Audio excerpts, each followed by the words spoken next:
really nice ride. Yeah, I'm saying ride, help.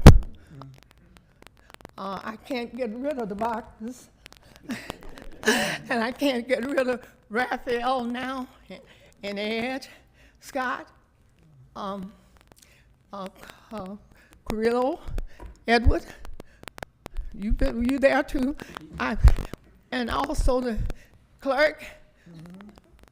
And I just love people, and I still live in my house today.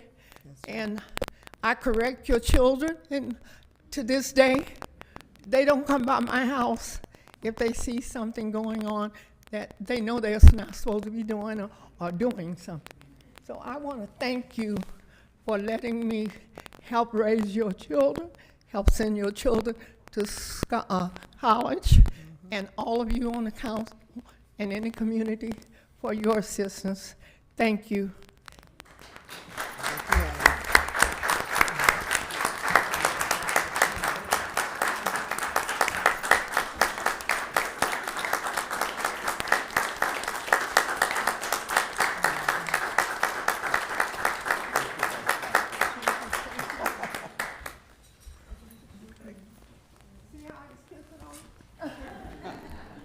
Flirting with you.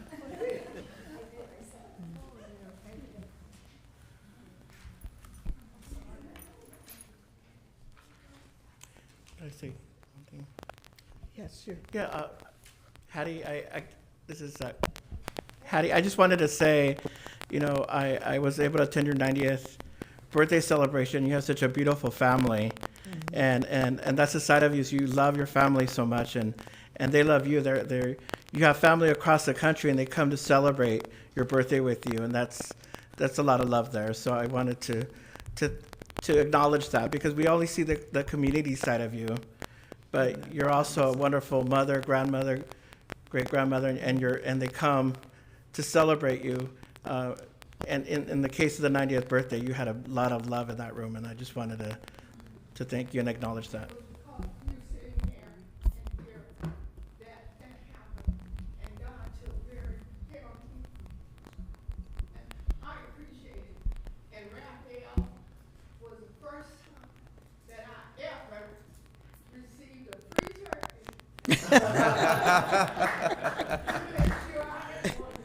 Okay. Miss Hattie, I just want to add that I attended a few of the MLK celebrations.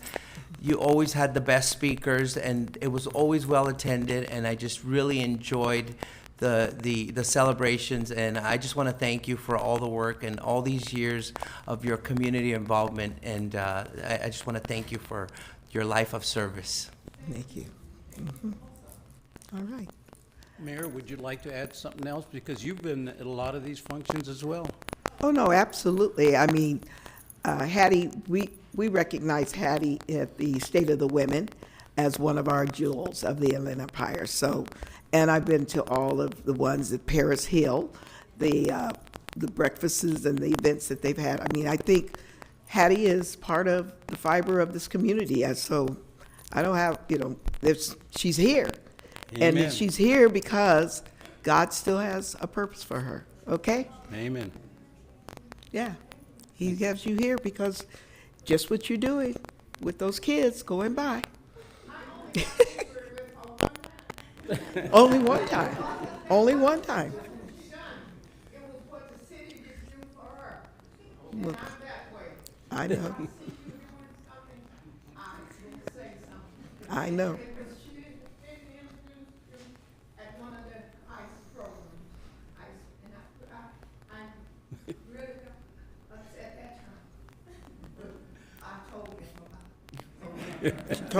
She told him all. Yeah. Thank you, Ed. Thank you, Mayor. Her as well as Miss Coates, okay?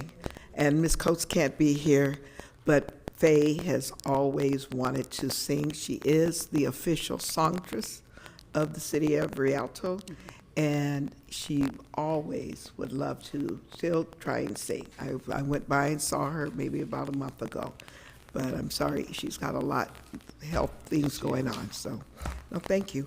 You have one more presentation, I believe, Certificate of Recognition for Indigenous Day. Right, do we have anybody from San Manuel or the tribe? Yes, can you come up? All right.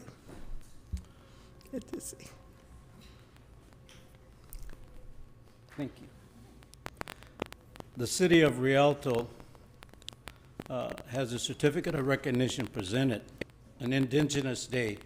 In recognition, we celebrate and acknowledge the rich culture, traditions, contributions of Indigenous community. They serve us as a reminder of the historical significance and the ongoing efforts of the Indigenous people in shaping our society and our environment. We honor the strength, the wisdom, the Indigenous community, and express our commitment to supporting and uplifting their voice, right, and cultural heritage. And we'll celebrate it on September the 27th, which is a Friday. So every Friday, it's a holiday in the state of California for Native American Day. And I happen to know the person that carried that legislation. It was then Assemblyman Joe Baca, now Congressman Joe Baca, now City Council member Joe Baca, that carried the legislation at that time. And then also did that at the national level too as well, so we have a national holiday. But we really would like to recognize all of the Native Americans as we celebrate the holiday and the powwow that just went on this past weekend that was held at Cal State San Bernardino.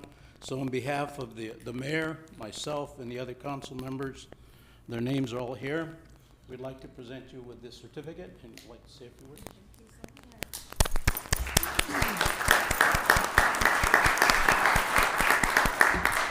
Gwaatsi Hopa Dwa Straight Droshk.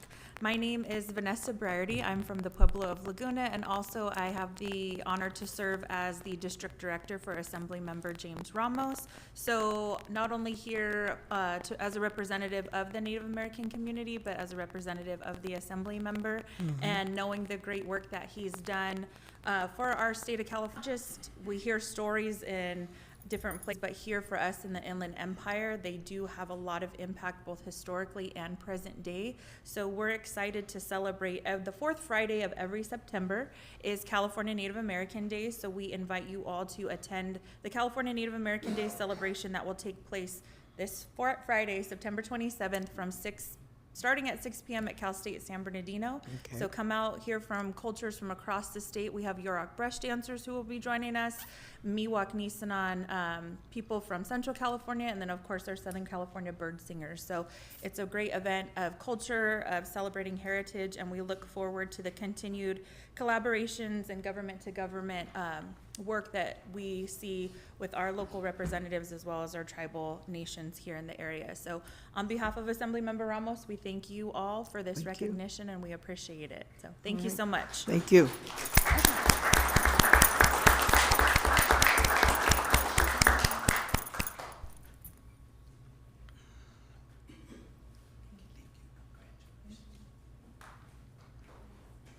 All right.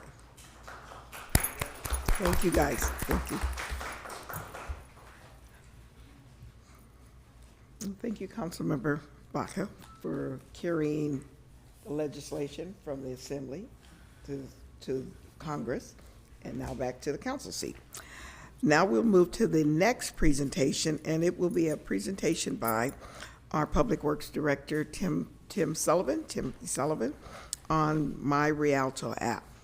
All right, good evening, Madam Mayor, Mayor Pro Tem, and members of council. I am excited to present to you this evening the new City of Rialto, My Rialto app. So there's a couple key benefits with this app, which we're going to release on October 1st to the public and announce that the city is moving in this direction. On the slide here, we just have a couple key benefits of the app.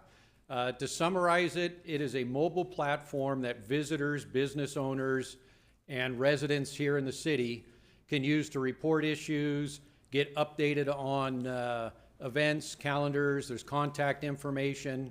And I know we did discuss a little bit at the last meeting to ensure that all the council members and the mayor's phone number were on the app. That has been added. And also, one thing to highlight, that this app does integrate with the city's existing maintenance management software, which was a big key that we pushed for. So the app is going to be available. It actually is available now to the public. It's on both iOS and Android platforms. So here on the left, you can see it in the My App Store, and on the right is the landing page once you open the app. A few of the things that you can do with this app are concerns. We have everything from fireworks to tree trimming, anything within our parks, traffic signals. This has gone through a lot of testing internally, and we've made some revisions to this. So one of the items, and I'll get that to another slide, but if there's something here after public use that we see as a benefit, there is an option to report that as well. So as I mentioned, there's contact information also for our service providers such as Burtech or RWS, and also Edison, Southern California Gas Company. Those are available on the app as a quick push of the button. There's a calendar option too for city events and important dates. So this, I took a screen capture last week so you can see the Petapalooza over the weekend. That was there, and the first day of fall is coming up here pretty quick. Or actually, wait a minute, we missed it by 2 days. I did, huh? So I've been falling asleep. So one of the other options too in this app where you have a lot of information is certain things like business licensing, HHW. We have wet weather coming up, so sandbag locations. Also a neat feature is parks, city buildings, and so forth, kind of explore Rialto. It has addresses of each park location and kind of the pictures, the monument signs. So if anybody's here looking for a park, they can go on the app, click it, they'll get directions from wherever they're at. The app does geolocate, so it does find where you are. And if you are reporting a concern, kind of what I mentioned about earlier, it will not let you report concerns within other cities. You do have to be within the city. So we won't be getting complaints for potholes in San Bernardino, which is pretty common. Also, social media links are readily available as you open up the app. Here we have a capture of an update from our fire department of the line fire. So that has Nextdoor app, I think Instagram, Facebook, so the gambit. I mentioned a little bit earlier, you can go ahead and submit feedback. So if any user is using the app and they have a recommendation or a suggestion, there's an option in there to send the feedback to help us improve the app. The developers of this app have been very responsive. So, and with that, we have a quick video, if I can get this to play, kind of summarizing. And this video is going to be posted on the Rialto network as well as our social media sites. Where did my cursor go?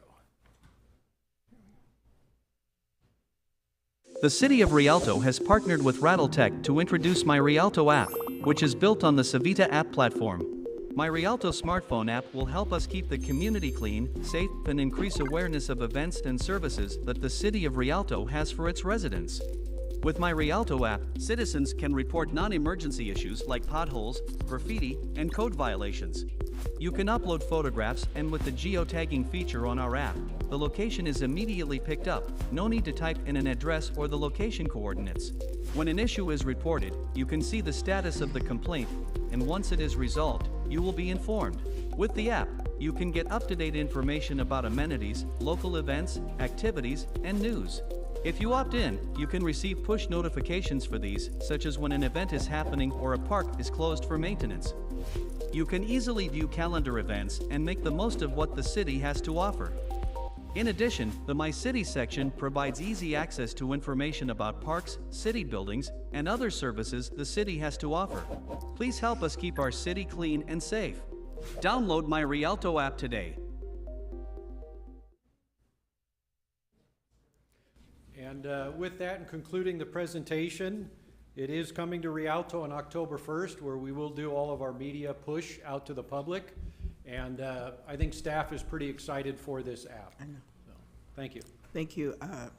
Tim, I believe Councilmember Baca has a question. Yes, just something that, looking at the app, I think it's a good app, Tim. I'd like to see included in here is the police department. I mean, there was nothing on there that talked about safe, but when you see the image, and you did see the fire department on here, which is positive, I think it probably, you know, a little app or inclusion of the police services that we provide, because that's one of the things that a lot of the residents have said, that we provide excellent public safety. And that's why some people say, I'm gonna stay in Rialto because it's better than any other city in terms of the public safety that we do have between the police department and the fire. So I just like to see that included in part of this app. All right. Okay. Anyone else, any other questions? I'm sorry, Mayor Pro Tem Caracellas. Thank you. Good job on this presentation, and I'm glad to see that we're moving forward with technology that can help our residents connect with us and can also point out any deficiencies that we may have. You did mention that the geolocation will not let you report potholes that are not in our city.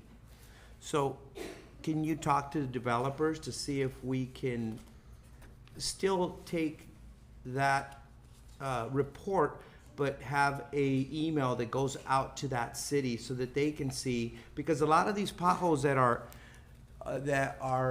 in our streets are reported by Rialto residents, because Rialto residents use those streets. So I'd like to see that their inbox gets full of these reports, because then that will engage them to say, hey, you know what, Rialto reported that 1,000 times this year.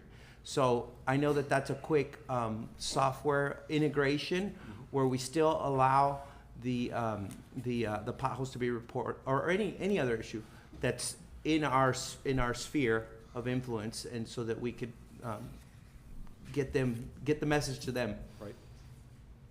And other than that, I think it's great we're moving on to technology that is going to push us through here.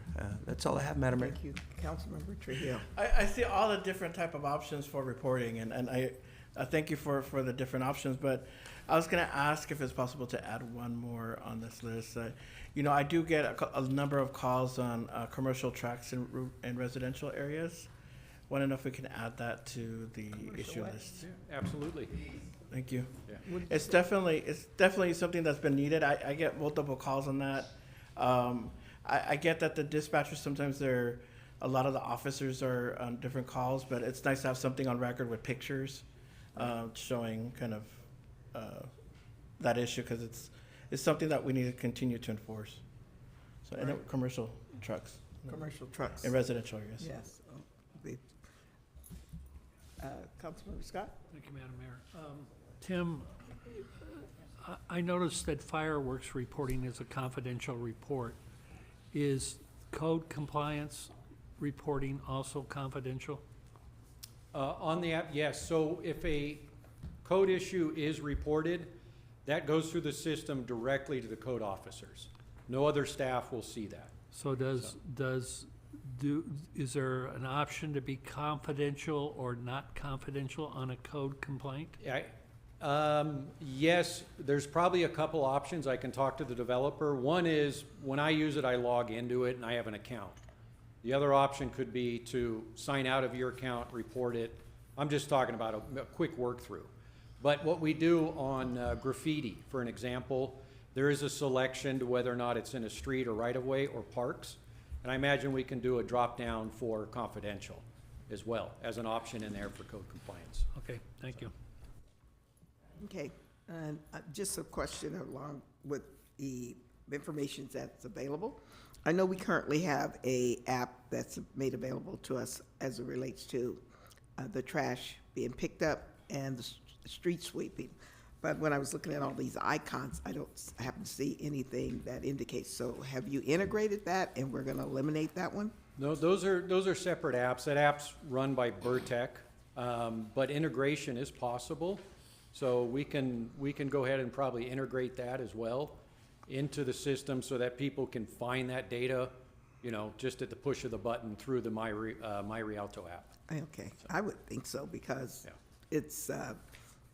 it's Vertex perhaps app, but it's still the days when our trash is gonna be picked up by. Right, So and I the looked and thought, well, it would be nice to have one less app to worry about on my phone. Yeah. But anyway, but no, good job, thank you. Anybody else? Nope. Thank you. Oh, I'm sorry, you wanted to what, ask a question of, I can, okay. you want me to take it offline after this, or?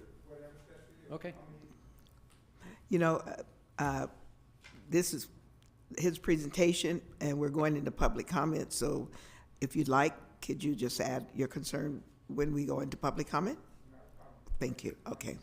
We'll keep it at that. All right, Thank thank you. you, Tim. All right. Good presentation, thank you. And now we're going right into oral communication. So we can,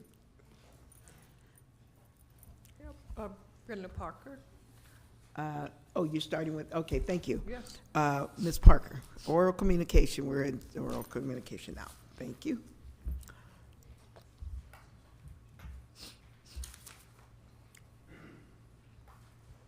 Oh, excuse me, Brenda Parker, you fill out two oral communications, so, Yes.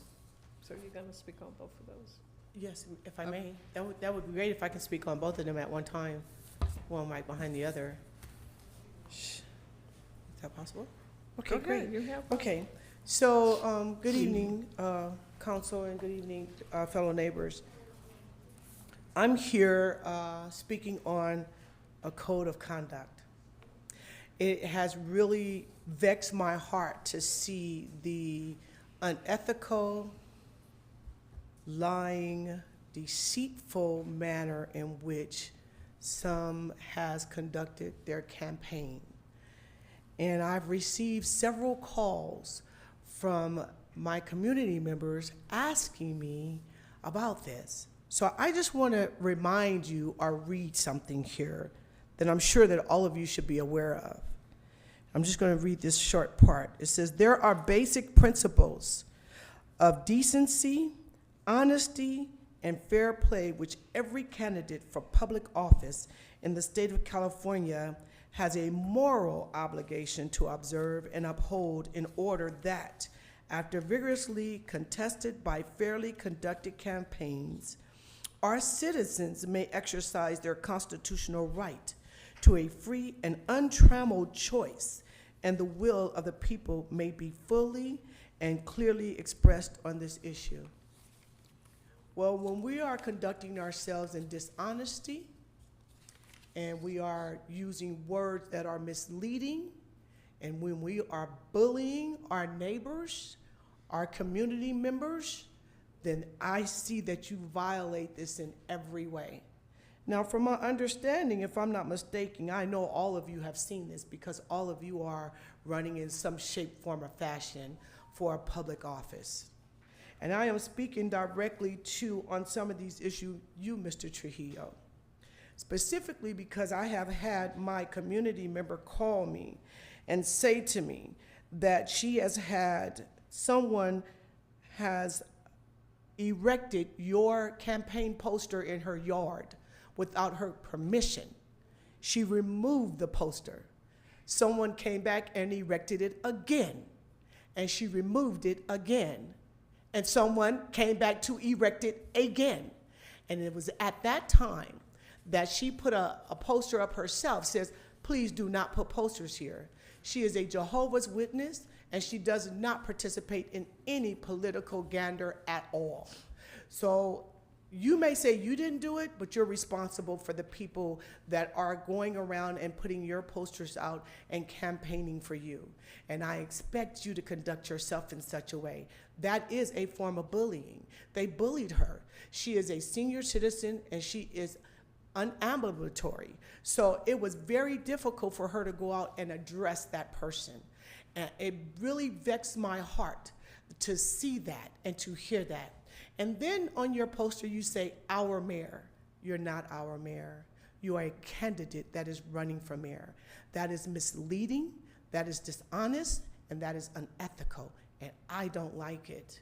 I don't like it at all. And I don't think that it is fair to our community and to the citizens of Rialto that they are being misled by the play of words. And you know those play of words, and it's okay. It's okay, however it's okay that you decide that you want to play on those words, but it's not okay that you use those play of words within our community on our citizens, and especially for those of us, for those that may be a little ill-informed. So I'm asking you to just practice some decency and some honesty. You have lied to this community before. You have lied to the world about what you offer here in this community, and now you are lying again by saying you are our mayor. You're not our mayor. So I'm asking you to please correct yourself in that manner. And that's all I'm going to say about that, because that vexed my heart. You do not get to respond to me right now because I'm not done.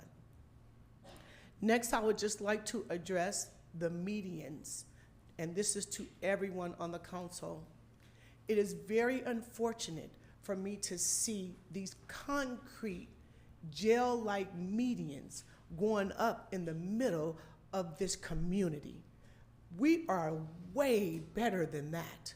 And I know that you all have heard of the school to prison pipeline, and you are creating an environment, you are creating a space, you are creating a visual to our children and to our community that jail is okay. I know that you all could have thought of something way better than those 6-8 foot things that look like bars to go in the middle of our road that separates our children's school from their homes. Because guess what? That's exactly what jail does. It separates our children from their homes. And you have set the example saying that this is the community that you live in, and this is where we place you. And I'm appalled. I know that there could have been some type of shrubbery or some green or something that could have softened our community, that could have allowed for a better space. And if you're getting ready to tell me that I'm out of time, Yes. I think I had 5 for one and 5 for the other. So I would like to finish my comments, please, Mayor. Go ahead. I really feel that there should have been a more thought to that, just as you push those medians in the middle of our only access to our shopping area that was on Baseline and Riverside, and you put rocks and cement there. I know that you all have a brain bigger than that. I know that you have to love our city more than that, than to turn us into a concrete jungle jail.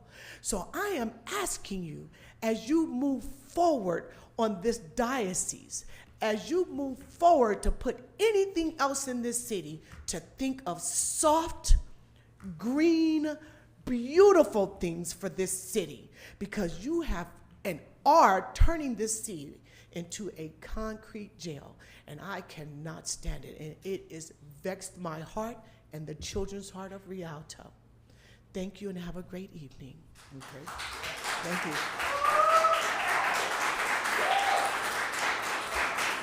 The next person we have is Lupe Camacho. Next one, Lupe Camacho. Yes. Okay.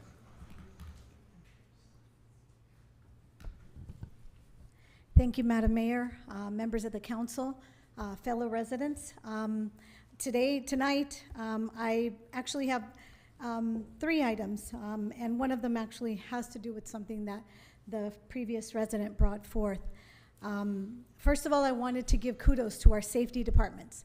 I had wanted to give kudos to our wonderful Chief Kling and Chief Parker because of the great job that they've done with the fires when we were having such terrible fires, that wonderful coordination, collaboration, local collaboration, which really is the key to us doing much better and being able to encompass a much wider range of support services for our communities and for those around us, right, our neighbors. So I wanted to thank Chief Parker and the fire department and let them know that I have absolute respect for them, and they have my full support always. as well as Chief Kling and the police department, as always. I have never, ever, and I know that there's some sort of rumor going around that I don't support our police department. I have never, ever not supported them, especially during the time when there was some craziness about getting rid of our police department. That was just craziness. And I came up here and I said as much. There's no way that that is a good idea in any respect that you look at it. Plus our department, our police department does a wonderful job. They've always done a wonderful job. And I received wonderful kudos because my husband was out putting signs for me, and he was stopped by a police officer. And he was asked, "Sir, are you putting up signs or are you taking down signs?" And my husband said, "No, sir, I'm putting up signs for my wife." And he said, "Oh, okay, as long as you're putting up signs, we're all good. No taking down signs. That's not going to be acceptable anymore." So that was just wonderful to hear that. And it was wonderful to hear because I recently had signs stolen, and that I felt was terrible. I did report it because I thought that it was something that shouldn't be happening.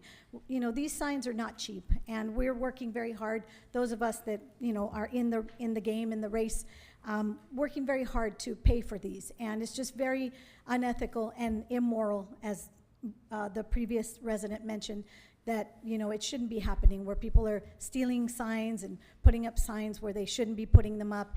That's just very, very morally unethical.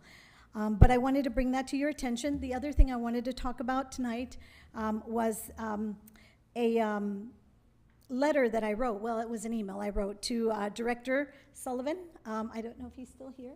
I don't know if he walked out, but Director Sullivan, I wrote him an email because as I've been doing my phone banking, a lot of residents ask me for favors. They'll ask me, and typically it's in Spanish. They don't know how to communicate with the city and with the individuals that take care of our city. So they'll ask me, "Hey, can you tell me how I can do this? How can I do that?"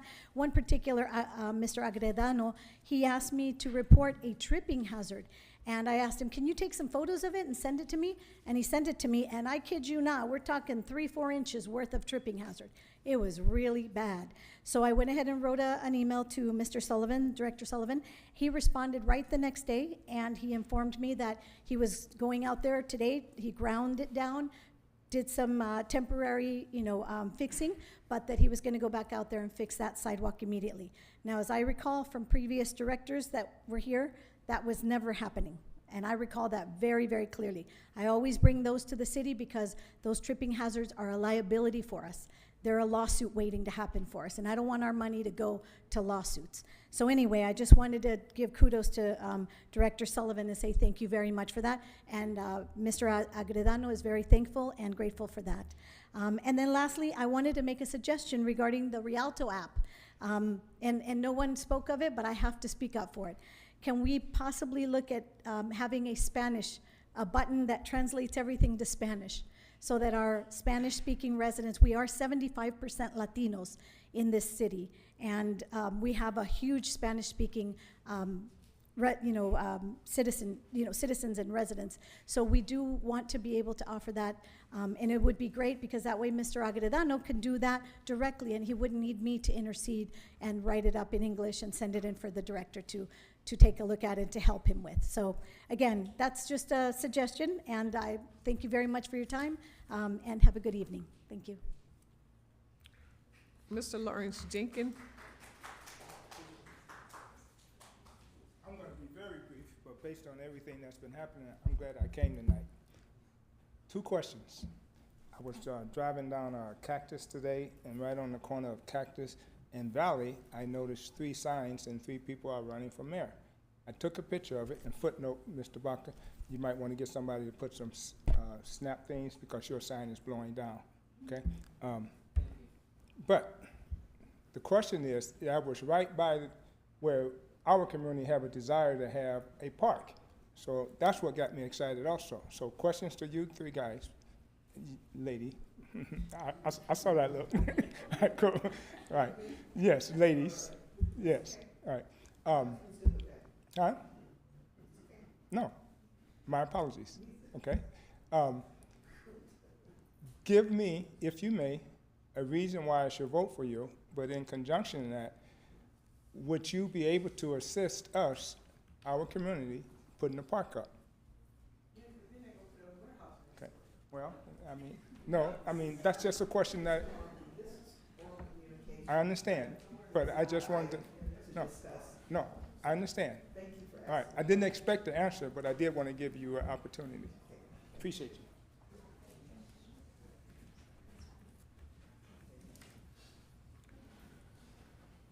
Excuse me? Oh, Alexander Gonzalez?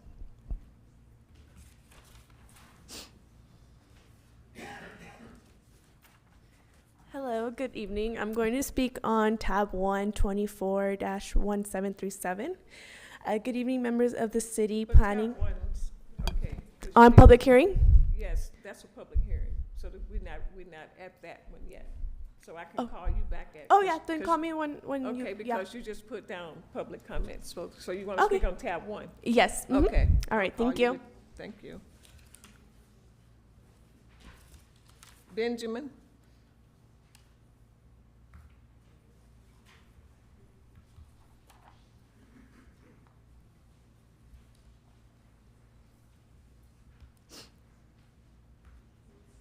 Señores, buenas tardes. Mi nombre es Benjamín. En primera les voy a pedir disculpa porque no hablo inglés. Mi primer meeting aquí... Oh, ¿me va a traducir? Sí. Ok. Mi nombre es Benjamín. Estoy aquí para hacer 3 tipos de sugerencia. Les pido disculpa porque no hablo inglés.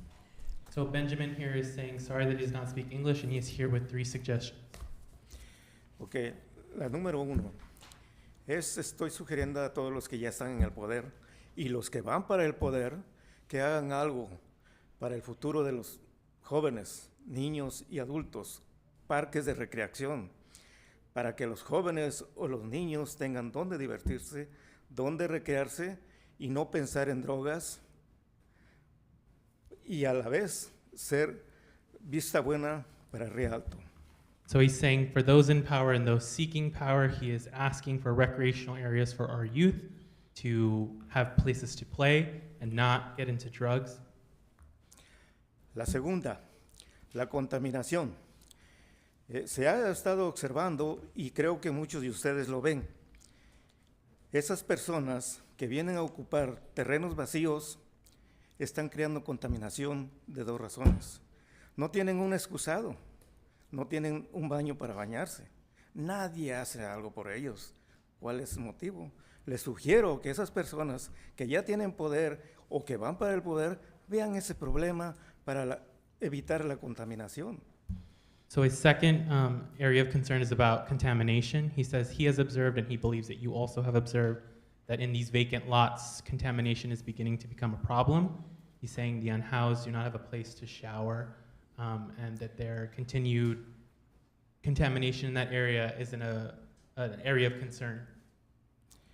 La tercera sugerencia, y lo que se vio y se está visto en el centro de Rialto, en la avenida Riverside, esquina con Rialto, había un parque y lo han quitado en vez de engrandecerlo. ¿Qué se está creando ahí? Entonces, yo les sugiero a ustedes que se engrandezcan esos parques más en el centro de la ciudad de Río Alto. Una vista muy buena para Río Alto y una recreación muy buena para todos los que vivimos ahí, cerca de ese parque. So his last one is about a park that was on Rialto and Riverside Avenue. He says instead of making the park larger, the park is now gone. He says it would look good for the city of Rialto if we invested more in recreational areas. Espero, señores, que pues mi voz sea escuchada y que esas personas que ya estén en el poder y que van a usar ese poder para la ciudad, pues hagan algo para bienestar de la ciudad y de todos nosotros. Muchas gracias, les agradezco.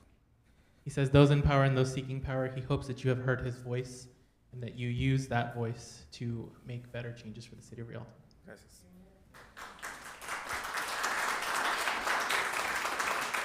Next speaker we have is David Cruz.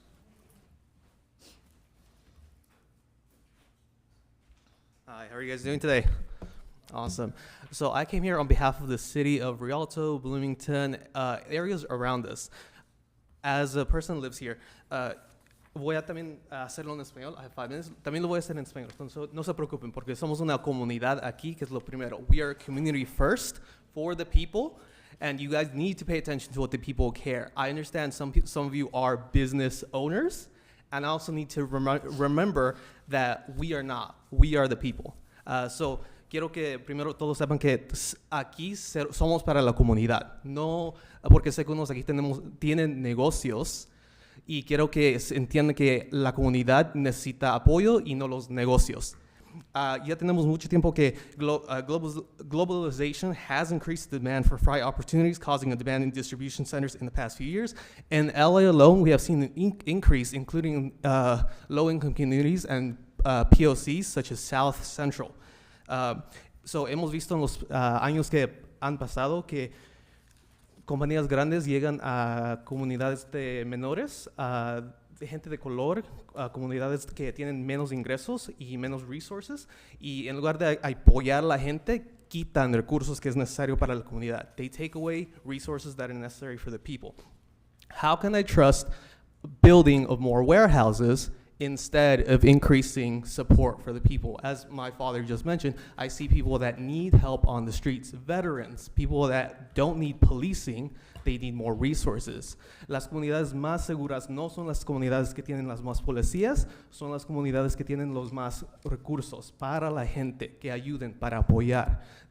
Esto incluye quitando compañías grandes que vienen para nomás tener más dinero para ellos mismos. When you build larger corporations in smaller communities, the wealth doesn't flow to the communities. It doesn't bring benefits. It doesn't bring better paying wages. It just stays within larger companies. So my question to you guys, how can I trust a large warehouse being built in my community to actually help my community? ¿Cómo puedo confiar que una compañía grande entrando a mi comunidad es buena para mi comunidad? This is an open question to anyone that wants to answer. This is oral communication. You're welcome to say what you want to say, but it's not a interaction or exchange in a response. So that's why you're not getting anybody to respond. But do you have any thoughts? I have always thoughts, okay? But oral communication is an opportunity for, if you want to speak on the tab item, you can do that as well. But this is just general oral communication. So Okay, and I definitely will speak on the tab item too. Okay. In that case, I will let you guys know. Again, the communities that are the safest do not have the most policing. They have the most resources for the community. Las comunidades más cuidadas, las que tienen lo mejor, no son las comunidades que tienen más policías, pero tienen más recursos para la gente. Trabajos que tienen beneficios, mejores pagos, uniones para la gente. Thank you very much. Thank you. That's the end of closed session, so everything else is for I a can't tab. hear you, just a second.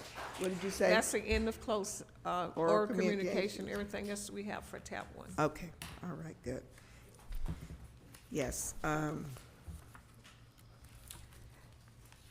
that's the way the system, the process is for oral communication. And now we're moving on to City Council to consider removing or continuing any items on the agenda. Is there anything that anyone would either like to pull or have something that they need to abstain from?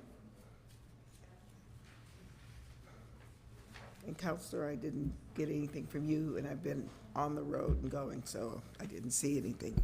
Thank you. Yeah, there are no items that you need to. Okay. So with that, I do have a quick question. Sorry, F4, can I have that for further explanation? F4? Who's covering F4? That's Ms. Shama. She's in the, maybe she's in the care holdover, so.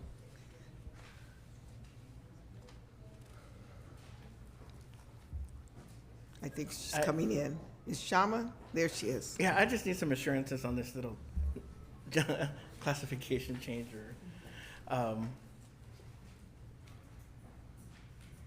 Just for clarification, Do these changes affect comparables with other cities? How do you mean? Okay, so obviously when you're talking about specific titles, Right. Usually there's studies that come out every now and then Right. where you're trying to compare positions across the region. Want to know how that affects it. Would it be aligned with Yes. others in our region? Yes, or- it will okay. be.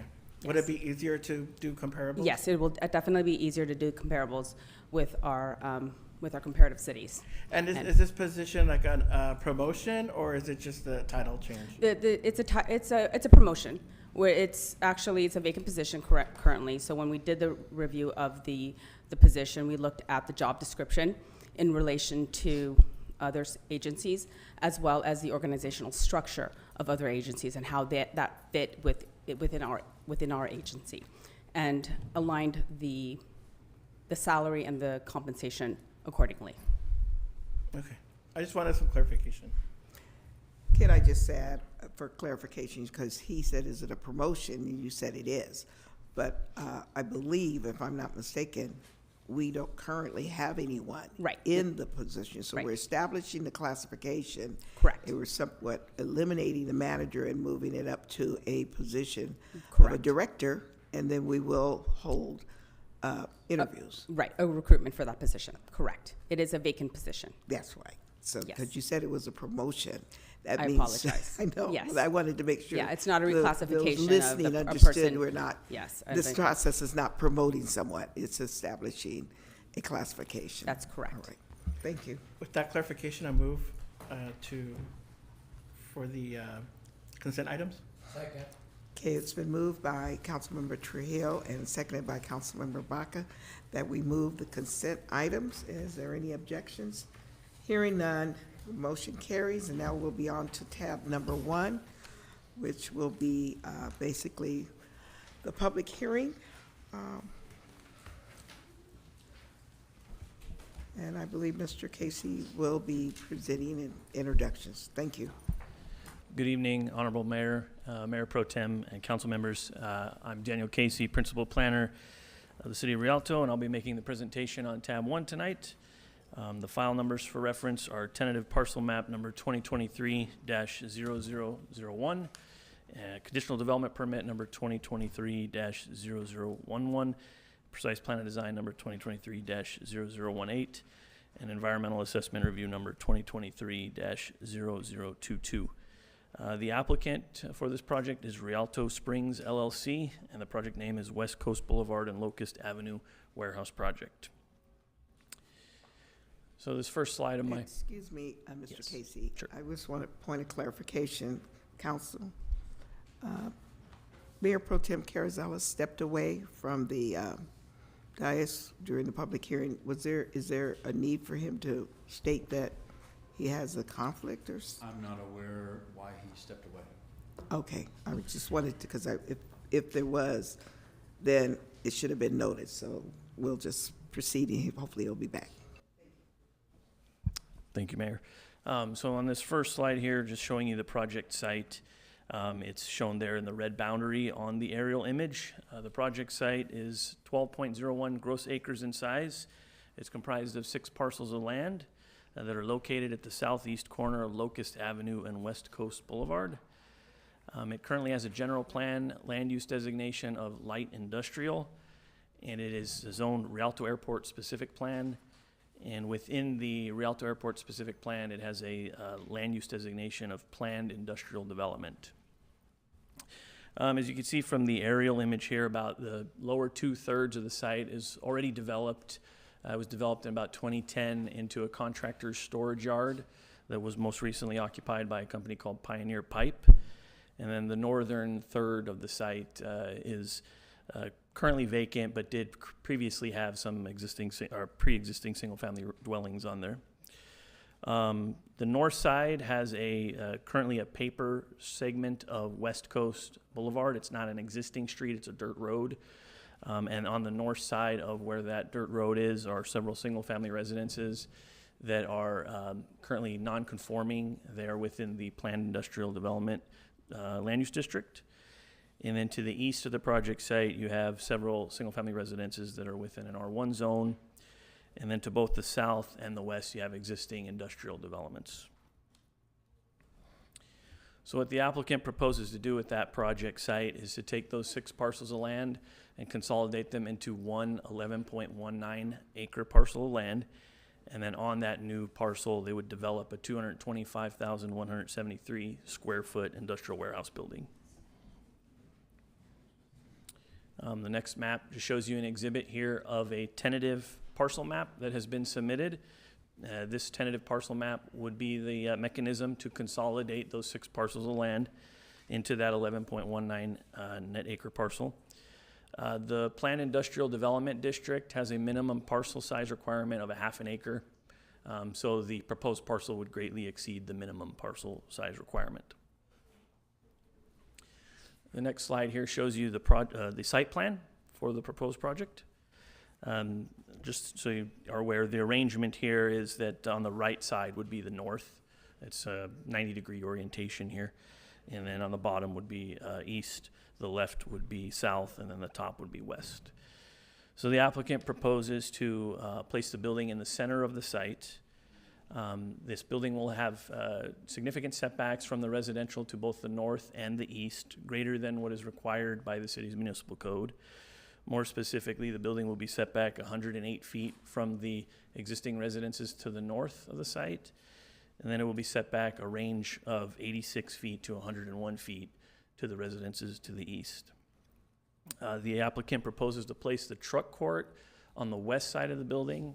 This would be so that any of the truck activities are faced away from any of those residences. And that truck court will be completely enclosed with a concrete screen wall so that none of the truck activities are visible from the public right-of-way.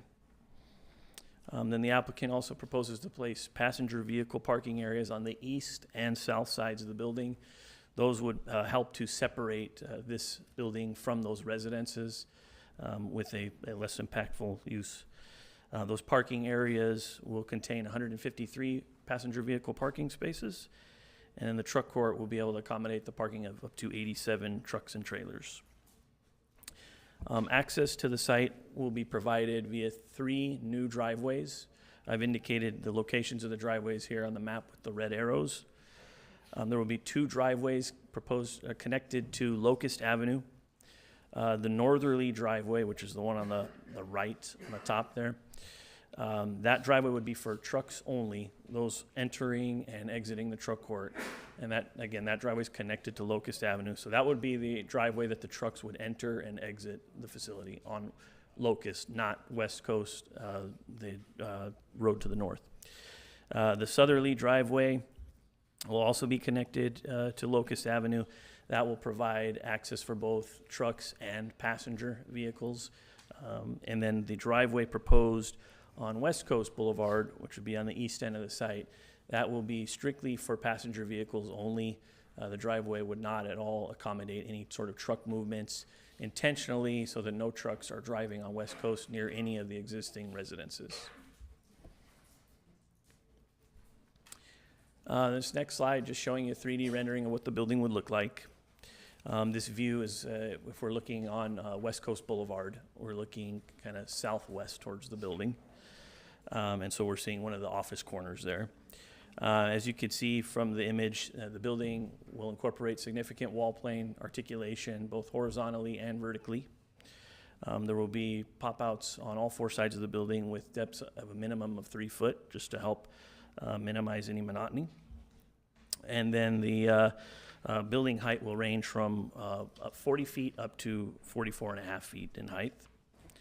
The building will be of concrete tilt-up wall construction, and then it will be painted in a palette of 4 different colors. Additionally, the applicant will install limestone accents at the corners of the office, or near where the office corners are. And then additionally, they'll also install glazing on all 4 sides of the building. Next slide is showing you the landscape coverage. It's proposed to have a landscape coverage of 16.3%. This mainly comes from landscape setbacks along Locust Avenue, which would have a depth of 25 feet, and then a landscape setback along West Coast Boulevard that would have a depth of 44 feet. Additionally, the applicant will install landscaping within the public parkways. All the planters, both on-site and off-site, will include drought-tolerant plants, trees every 30 linear feet, and an abundant amount of shrubs and ground cover. Just moving on to some of the analysis that was done for this project. First, there was a traffic analysis prepared by Kimley Horn and Associates. The traffic analysis estimates that the project will generate up to 156 daily truck trips and up to 235 daily passenger car trips. The analysis analyzed 6 nearby intersections nearby to the project site and determined that there would be cumulative impacts to those intersections, Locust Avenue, and Casa Grande, and Locust and West Coast Boulevard. In order to address those impacts, the analysis recommends the installation of a traffic signal at the intersection of Locust Avenue and Casa Grande. The study identified that the applicant would be responsible for at least a 12.2% fair share towards the cost of that traffic signal. But I'll get into a little more of that also here in the next slide, in a couple slides, or the very next slide. Just another element of this project I want to bring up to the City Council are voluntary contributions that are proposed by the applicant. First, the applicant, and these are going above and beyond what the normal development requirements would be. And the applicant proposes to repave, in addition to their half of Locust Avenue, to also repave the western half of Locust Avenue along their entire project frontage. The applicant has also agreed to construct the full width of West Coast Boulevard. As I mentioned previously, that's currently a paper street. That's just a dirt road. The applicant would install all the improvements, which would include new paving for street, new curb, gutter, sidewalks on both sides of the street, and then also undergrounding of overhead utility lines. Then the applicant also proposes to relocate and replace any private property improvements that would be disturbed by the construction of West Coast Boulevard, which may include fences, mailboxes, landscaping, etc. Then, as I mentioned, the traffic analysis had identified the applicant's fair share of that traffic signal at Locust and Casa Grande to be 12.2%, 2% of the cost. That comes out to $91,500. However, the applicant has proposed to voluntarily contribute $241,500, so an additional $150,000 beyond their fair share requirement towards the installation of that signal. And that traffic signal, just for the council's information, is planned. It is a part of the Locust Avenue improvement project, and that this signal would be installed before the end of 2025, which would occur before the completion of the development of this project, should it be approved. And then one last item that the applicant has, they have entered into a project labor agreement. Okay.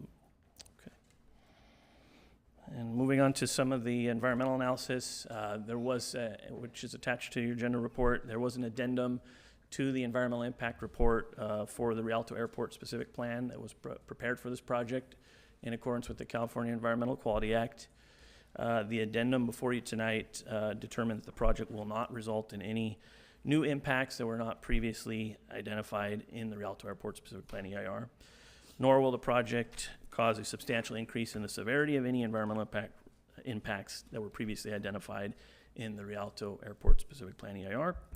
And any potential impacts from the project would be the same or less than those that were described in the EIR. So this project was presented to the Planning Commission on August 7th, 2024, and the Planning Commission voted 3-1 to approve the project. Subsequently, on August 21st, there was an appeal filed by the Center for Community Action and Environmental Justice. That appeal seeks to have the City Council overturn the decision of the Planning Commission. In the appeal form, there was a letter prepared by the appellant and then some letters from some members of the community. The appellant's letter brought up 5 issues. Those issues are they objected to the environmental analysis prepared for the project, community outreach and public noticing that was done for the project, the land use compatibility of the project. The truck routes are essentially the routes that the trucks from the project would take, and then what they believed would be a lack of community benefits from this project.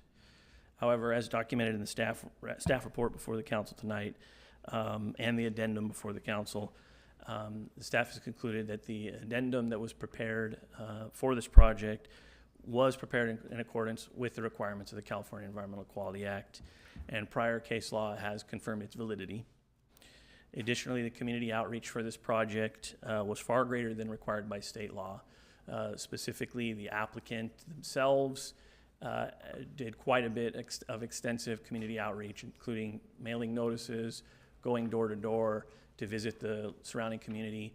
Additionally, the Planning Division sent out mailers announcing both the Planning Commission hearings and the City Council hearing tonight with a 1,000-foot radius that exceeds the minimum requirement. And additionally, these notices were also published in the San Bernardino Sun newspaper. On the third point, the project regarding land use compatibility, staff determined that this project is consistent with the underlying planned industrial development zoning of the site, and that this development also meets and or exceeds the requirements of Chapter 18.112 of the Rialto Municipal Code, which is the chapter that establishes the regulations for new warehouse developments. Then on the truck routes, that in the appeal form actually noted more of a request rather than an objection. The request was that this project not generate any truck traffic on West Coast Boulevard, that all the truck traffic be limited to Locust Avenue. As I mentioned earlier in the presentation, that is the case already as the project is proposed before the council tonight. None of the truck traffic will be allowed to go exit or enter from West Coast Boulevard. All of it, 100%, would enter and exit from those driveways on Locust Avenue, which is a designated truck route. There are conditions of approval in the Planning Commission resolutions that require that and would ultimately enforce that. And then as far as the community benefits, as I had already previously mentioned in a prior slide, contrary to the applicant's claim, contrary to the appellant's claim, the applicant has voluntarily committed to provide both monetary and infrastructure benefits to the city of Rialto. Just going into a summary of the project before you tonight, the project is consistent with the underlying planned industrial development land use district. It is also consistent with Chapter 18.112, indoor storage facilities of the Rialto Municipal Code, the city's design guidelines, and the existing industrial uses to both the south and the west of the project site.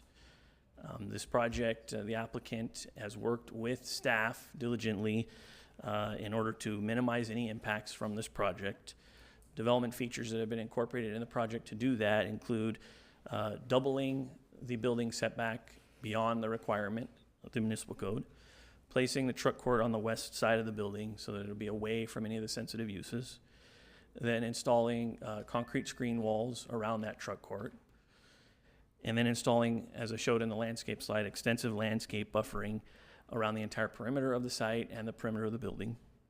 And then additionally, as I mentioned, no trucks allowed on West Coast Boulevard, that all trucks will be required to use the designated truck route, Locust Avenue.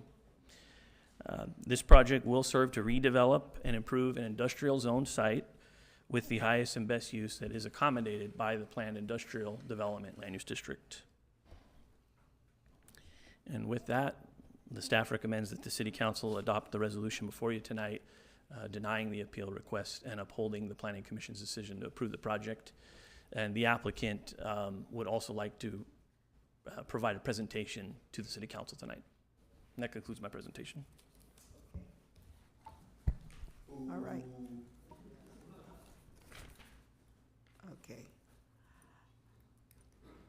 Did we want to have the applicant come up Sure. now and Okay. give his presentation, and then we will open it up for, it is a public hearing. We'll open it up. Which one?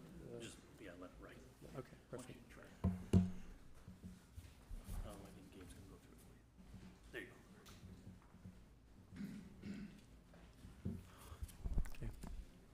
Good evening, Madam Mayor, Mayor Pro Tem, and members of the council. I appreciate you taking the time to hear us tonight. Mr. Casey did a good job of describing our project, so if that's okay, I'll present a few slides. I'll maybe point a few specific items. There's probably more information on the slides that you've already heard, so I won't go through all of it in the interest of time. So my name is Stéphane Wandel with the Orden Company. The project you saw is on the southeast corner of Locust and West Coast. So a little bit of context. Our company is a family company. We've been doing business in the city for quite some time. It's always important for us to do, and by the way, we're a long-term property owner. We intend to hopefully be allowed to build this project and continue to own it for the foreseeable future. There's no plans on any of our properties in Rialto or elsewhere to build it and sell it. That's not our business. We're a property owner. We're not a developer that sells and walks away from a property. We appreciate the concerns that the appellant has brought in. We think we've done a good job, as Mr. Casey pointed out, on land use, CEQA, outreach, community benefit, and traffic, and I'll touch on those briefly as I go through the presentation. And as I said, I won't go through every word on every slide. So a little bit about our company. I think some on the other project we've met before. If you look on the bottom left corner of the property is a project on Ayala at Myro. It's a facility that now is Winpack Lane. It's a manufacturing company that provides equipment for the food industry. On the bottom right side, it's a property on the corner of Alder at Casmalia. It's a Zara, the women's clothing retailer, that occupies it and uses it to do a clothing selection and mail order. Our company owns 2 gas stations in the city. We own 2 contractor yard, one of them that is in front of you today to repurpose to a different use. And we have another building, light industrial, under construction as we speak. So as I said, we've been in the city for over 30 years. We're going to be here for at least another 30 years and probably longer. It's important for us to do our homework and to do it right. For that reason, as Mr. Casey pointed out, community outreach is important for us. We don't want to build a project, surprise the community, get them upset with us, and then both the city and us need to work with that over the long term. So about a year ago, long before any planning commission, any public hearings, we met with the residents. There's a whole series. Excuse me. Excuse me. Wait a minute. Now, we will have some order in here. Let him finish his presentation, and if you have a desire to speak, fill out one of the notices for to speak on the tab item. But please, let's not be disrespectful. If you disagree with what he's saying, then come up here and at that time disagree. I mean, I'm just reading that he met with him. They're saying it. Excuse me? It's not bad. Let him finish his presentation. If you're here, then you will have a chance to refute what he's saying, okay? All right. Okay, yep, thank you, I appreciate that. So as I said, it was important for us to meet with and to make sure that the largest number of neighbors were aware of this project. Back in October 2023, so just about a year ago, we sent 214 letters, both in English and Spanish, to our neighbors, at least within 1,000 feet. On multiple occasions, you can see the dates here. We sent additional mailers as we were looking to do some work on our property, remove an old dilapidated house that hadn't been occupied in over 15 years. Back in January, again, we did door-to-door outreach with the neighbors. I personally met with quite a few of them. on July 1st, another mailer was sent out as we were approaching the Planning Commission, the first of 2 planning commissions.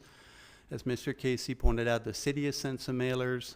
We had a further Planning Commission on July 17th and again on August 7th. And in between, we spent a lot of time meeting with the neighbors and anybody who wanted to talk to us. At the Planning Commission, and this is in your staff report, one of the residents pointed out that this was the best, most extensive outreach that she had seen. It is in your report. It is on the public record for the Planning Commission hearing. As I said, we're a long-term company. It's important for us to do it the right way. The project is about 225,000 feet. It's a mid-sized project, light industrial, can accommodate a variety of uses. We've owned the majority of this site since about 2004. That's when it began and was a contractor yard. In 2019, working with Director Rob Steele at the time, he encouraged us to buy the last parcel. The last parcel had been dilapidated for a very long time. He wanted West Coast to be built and this dirt road to be removed.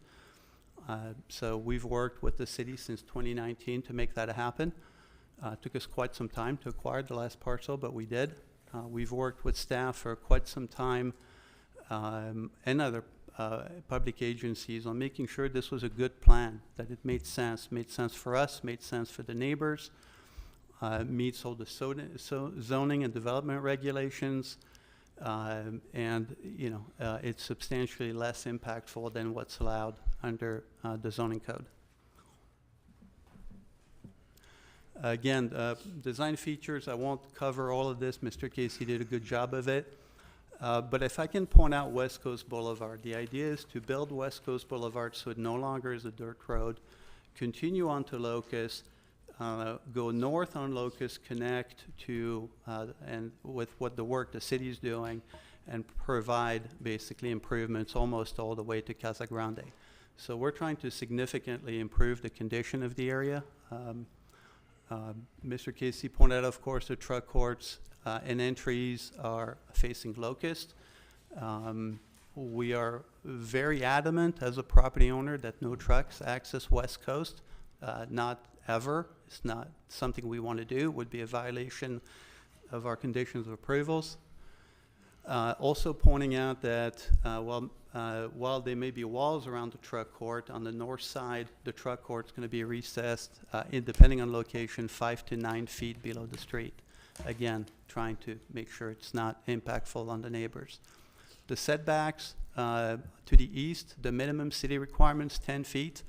We're providing somewhere between 87 and 100 feet, so quite substantially in excess of city code. The setbacks on the north side likewise. And I'll probably skip to the rest of it, but also probably point out that as a long-term owner, we're very focused on energy efficiency. We're going to install solar photovoltaic systems. All our projects, we install way more than the minimum because we expect code will change. Doesn't make sense to build a little bit now and more later. We're going to provide for EV passenger cars way more than code.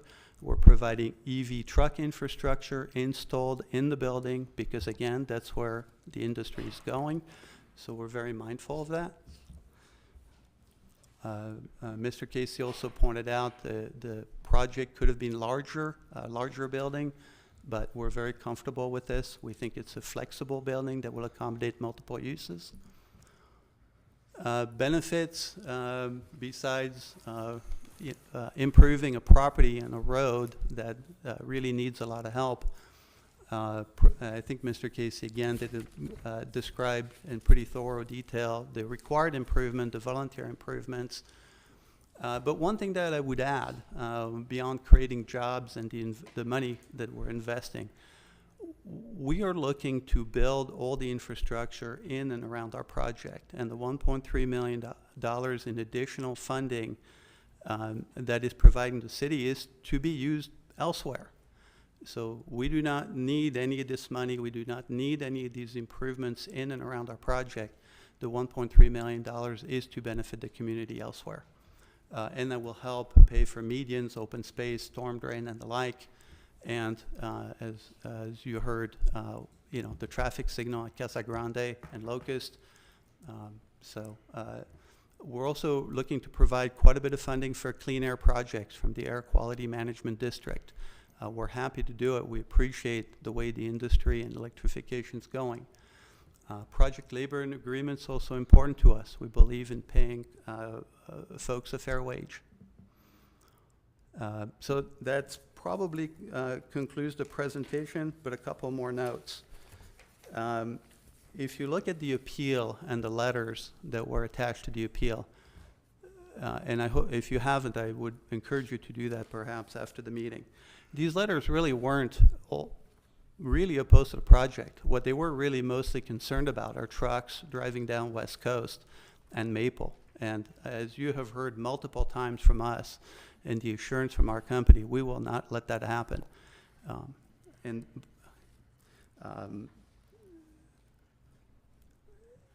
One element to this, as I said, we spent a lot of time doing community outreach. We've met with all the neighbors that are immediately across the street on West Coast from us. I'm not aware of any of them that are oppose our project, and I've met with pretty much all of them, and my team has met with those that I haven't met with. Not one of them is opposed to it. They understand what we're trying to do. We've met with them. They've heard us. We have given them assurances of what we're trying to do. We're long-term property owners. We will be there for the long run. There's no reason for us to mislead anyone, let alone the council. And as I'm not sure if it was made available in your packet, but we have quite a few support letters from the owners that are right on the other side of us on West Coast. I have a copy here if anybody wants to see them. But all the neighbors immediately across the street understand our project, and most of them support our project in writing. So with that, I think we've addressed the appeal, and if you have any questions for us, we're happy to answer them. All right. Thank you. Okay, this is a public hearing, and we are now going to listen to those who have put in their requests to speak to the public hearing. And so I would ask the city clerk if we have 10. And Mayor, it would be appropriate for us to start with the actual applicant, the appellant in this case, which is the center. I don't know if their executive director is here, Yes, or she they is. have a An representative. application, Ms. Ann Gonzalez. Anna Gonzalez, I'm sorry.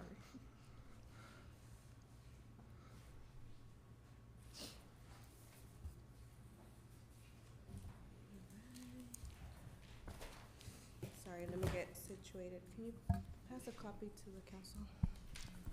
All right, good evening. Thank you so much for this opportunity. In fact, CCAEJ is the appellant after over 30 community members reached out to our organization to help fight this project. And so we did, and here we are filing an appeal.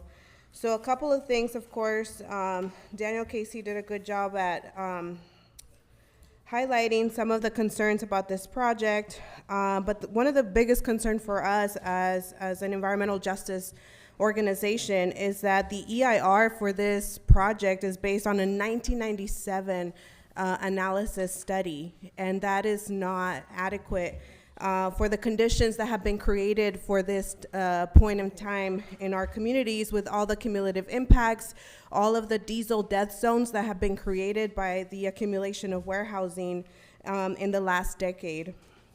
Another highlight to point out is that a lot of the homes that are on the east side of the project are within 50 to 80 feet from the homes and the project, and it's not a sufficient buffer. Even with the landscaping that's being provided, it's not sufficient to protect those community members. And I want to direct your attention to something that's in the airport specific plan in section 12. This is, quote, "Where use abouts a residential zone, building shall be no more than 35 feet in height within 100 feet of the residential zone, and setback from the residential zone a distance of 25 feet.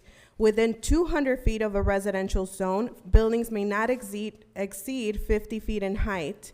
And so it goes on and on explaining that. Well, now the height requirement for this project is way above that 100-foot distance from the homes and the project. Then we go on to the land use designation for this project. As it is well stated in the documents, it is a PID, or a planned industrial designation zone. So in your municipal code, there are several chapters, and it lines up all the uses that are permitted within this zone. And so what the EIR, or the addendum of this EIR, did not explain was the alternatives that can be done in this project. For example, some of the items that were listed are administrative and professional offices, banks, savings, loan institutions, commercial retail. We didn't even provide that alternative to the community that has been begging for years to have a commercial center in their community. Field crops, printing, restaurants. My gosh, our community has been crying to have more eateries in our communities. Why did the developer not provide these uses or these alternatives in the addendum EIR is my question, and the question of the community. And then lastly, so I won't take too much time and allow our community members to speak, I passed out our recent report that just came out. It is fresh off the press from last week, that the vacancy rates in the Inland Empire are increasing. So on the first chart, you'll see that for the Inland Empire, we have seen a significant decrease. But something to point out, anything that's under 500,000 square feet of warehousing has seen the most vacancies in the last 2-3 quarters of this economic report. Therefore, tenants are looking for warehouses that are above 500 square feet. So are we gonna have another vacant warehouse in this community? That's the concern of our community. And really quick, beyond that, to have you look at that, the community just doesn't want trucks on West Coast. So we were asking for either a cul-de-sac, some barricades, something that will really intentionally prohibit trucks from going through this street.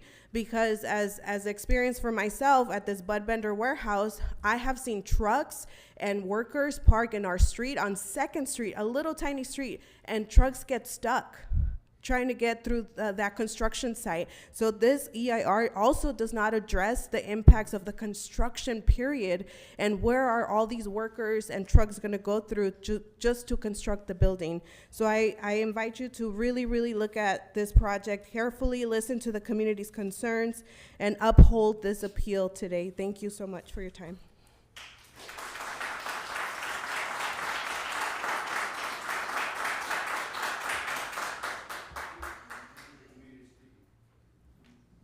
Next. Oh, you want to call the speakers now? Yes. Okay, we have Jose Gonzalez.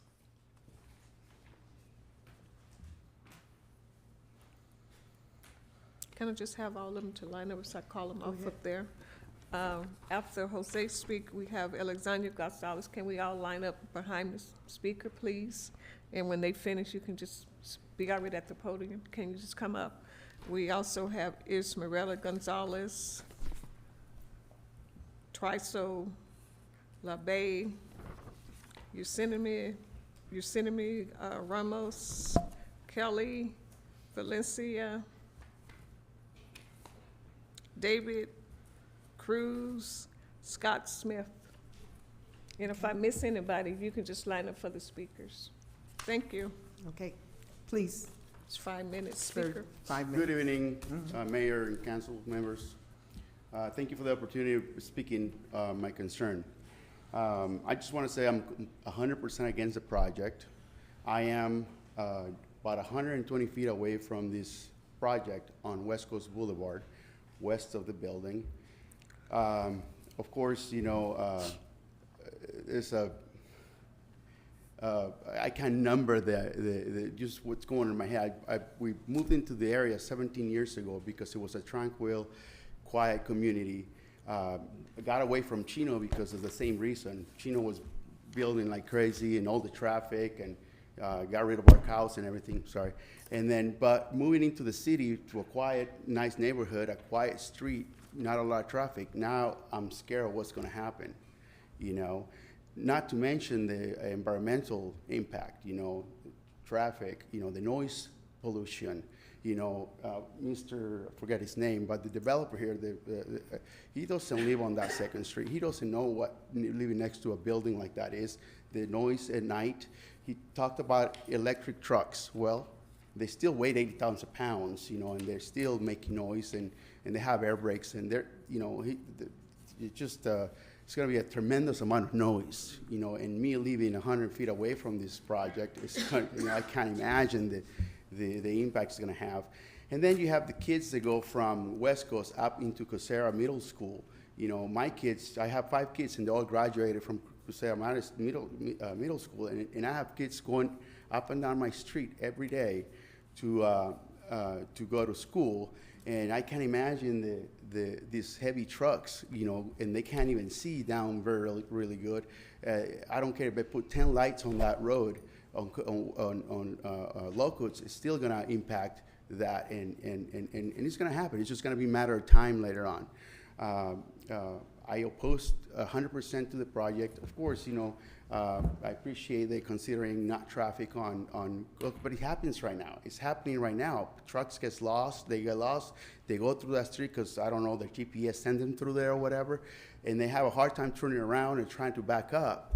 It's just crazy. I just asked to consider our neighbors, and, you know, when I said he was lying, nobody came and met with me and talked to me, and I'm literally 2 doors down from the project. So no, I never heard anybody come and talk to me and ask. So, and I don't know how he's saying that he did, and that's what we're all here opposing. He didn't talk to none of us, you know. So I don't know what he's talking about. That's why we, you know, we feel like, wait a minute, he's not being honest. And so I'm just asking for the mayor, and Mr. Baca mentioned safety of our community. You know, he's all pro safety and the safety of our community. That's not going to be safe at all. Having all this traffic, workers that may not be from the city, or strangers coming in, parking around our community, around our houses, these huge trucks going up and down Locust, it's just going to increase. It's already a mess. It's going to increase, you know, all that. And that's not safe. That's, you know, if we are pro-safety or pro-safe, to being safe through our community, this is not going to help. You know, they can increase whatever they want. They can try everything, but it's just trying. It's not going to happen, you know. So I just really ask you to consider our concern, and we please ask you not to approve this project. You know, he could have done, he's a developer, he could have done maybe a supermarket store. That's what we need. We don't have one right in that area. What's wrong with that, you know? I'm just, you know, I ask him to consider, you know, he doesn't live next to a factory, to a company, to a building like that. I'm sure he doesn't. I asked him, let's swap. You know, I'll go to his house.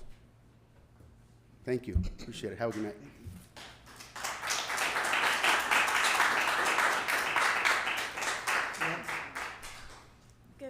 Good evening, members of the City Planning Commission, neighbors, and community members. My name is Alejandra, and I'm speaking today on behalf of my family and all residents of our neighborhood.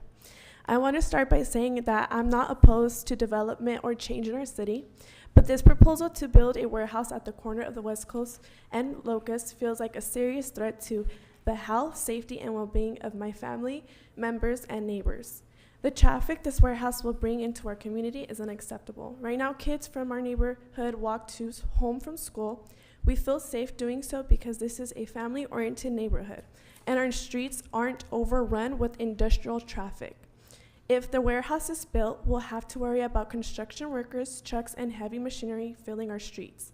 I also wanted to address, if the city goes ahead with this warehouse, we request one thing. If our street may be a no-through street, we cannot allow trucks to cut through our streets and put our kids in danger. Our neighborhood is a home, not a commercial truck route.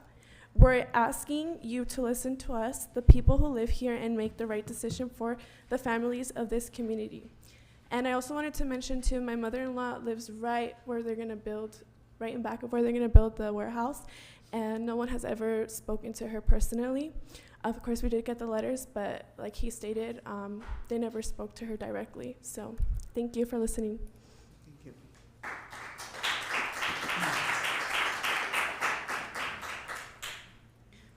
Hello, good afternoon. My name is Esmeralda Gonzalez. I am a resident of Rialto. I live on West Coast Boulevard. I am the second, house behind, the warehouse that they want to, build. I live in Rialto for 16 years, and all my kids graduated from Carter High School and they went to Casera. And, it's always been an issue with the traffic there. I am here because I found out just 2 weeks ago about this plan, and that's thanks to my neighbors that they told me. They want to build that next to my home. It's just next to my home, where my kids, are, where we, live there, and it's just, and it's a residential area that they're there. I know, I just found out that they talked to, I guess they're only worried about the neighbors right there on West Coast, but we're like right there too. That's a whole street. It's a residential area. And my concerns about this is the traffic. We get a lot of semi-trucks through a little small street. It's just a residential street. And adding this warehouse that will be on West Coast, on our street, would be only increasing that.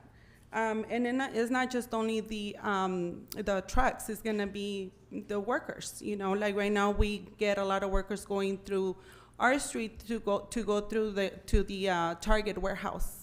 And, and we still get a lot of traffic through that.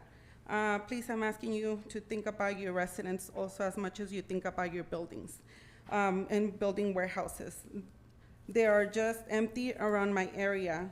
Just on Locust that I'm aware of, there's about 7 empty warehouses. As our boys, as you are our boys of the community, I invite you guys to go before and after school to Locust and West Coast so you guys can see how unsafe it is for our kids to walk to school or even the park.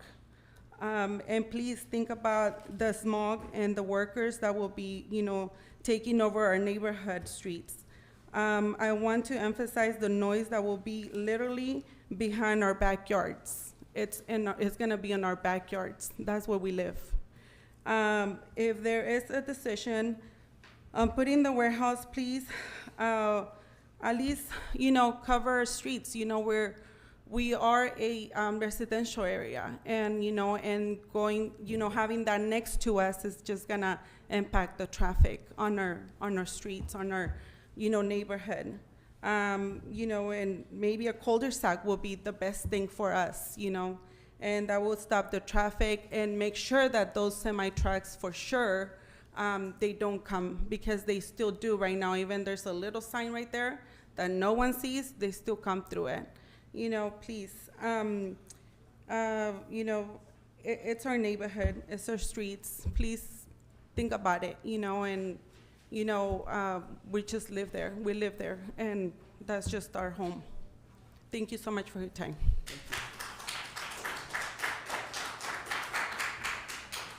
Hello, good evening, everybody. My name is Tirso Albe, and I have been a resident of Rialto for 30 years.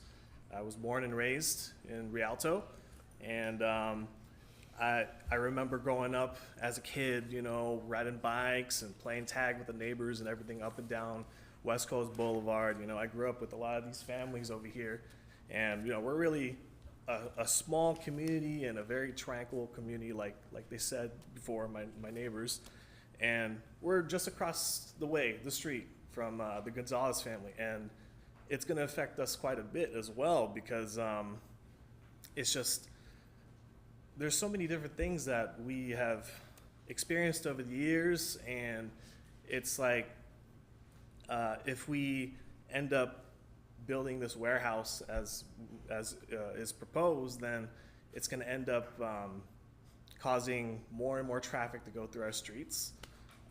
West Coast Boulevard is supposed to be a residential street, but even without a fully paved road, we get traffic that speeds through all the time to get to Locust Avenue. And I feel like that's very dangerous for our kids. I'm expecting a kid this December, and I'm thinking about the future here, and having a warehouse this big next to our community in West Coast Boulevard is not the best thing for our situation. I feel like it's very unsafe. And the fact is, we all have, people that we care about that go to school in our community, and people that go and use that road to get to school, like Sarah Middle School and Carter, they frequently go through our street all the time, walking through the sidewalk. But it's having a warehouse that brings in all sorts of freight and these big trucks, it's gonna be kind of dangerous for our kids because, that's just how it is, And I feel like with the presentation that was done, they said that there were about 200 or so residents that were consulted about it, whether it's mail or door to door. I'm one of the residents on that street. No one in my family of 5 people have, met with anybody from from these people. So I feel like they are being a little bit not truthful with what they're saying. So that's like 1.8% of people that have actually responded out of the 200 that have said anything about it. So I just don't feel like this would be a good thing for our families, If anything, we can probably just, if this project really just goes through, then I would highly suggest maybe closing off the road for West Coast Boulevard, make it into a cul-de-sac, and so that way it prevents freight traffic or workers from this project from constantly speeding through our street. Safer for our kids, safer for our community, and it's just one of those things where it's like we just need to band together as a community and prevent these kind of things from happening. And a good point was made. There are hardly any other places within walking distance from our community that we can go to when it comes to, going to the grocery store and whatnot. We still have to use your car and everything, but that again contributes to traffic throughout the area, So I would say reconsider, this area for maybe a commercial use instead. So cul-de-sac on our street, and then reconsider those options. I'm a resident, so I also wouldn't like to have a gigantic warehouse, near my neighborhood, because it's just going to cause so many different problems that have already been, listed. So, and that's my piece. So, thank you for listening. Thank you.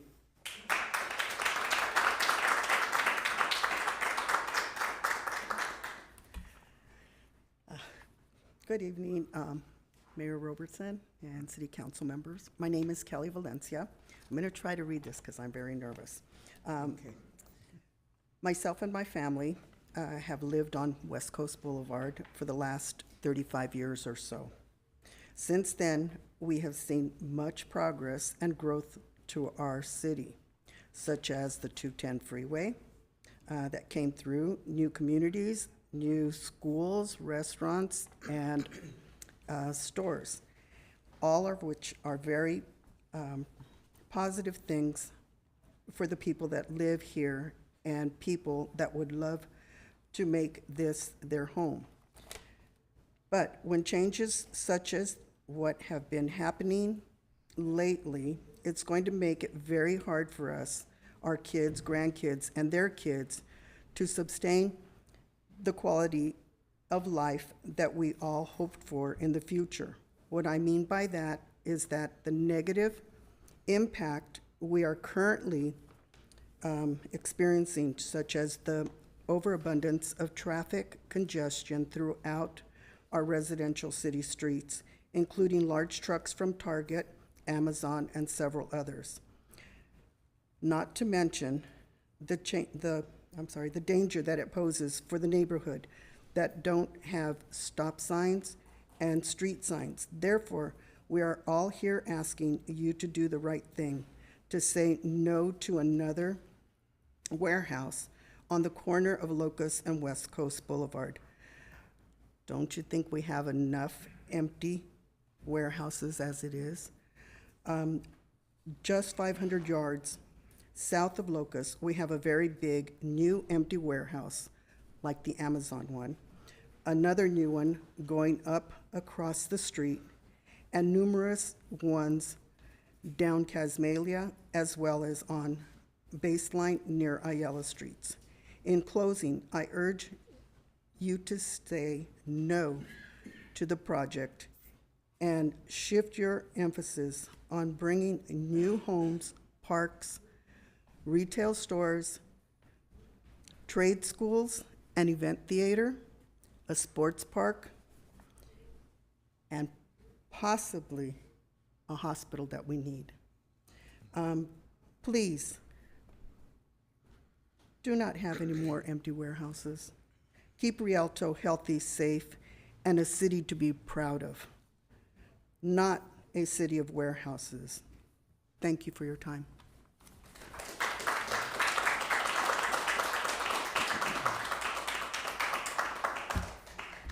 Hello. My name is Yesenia Ramos.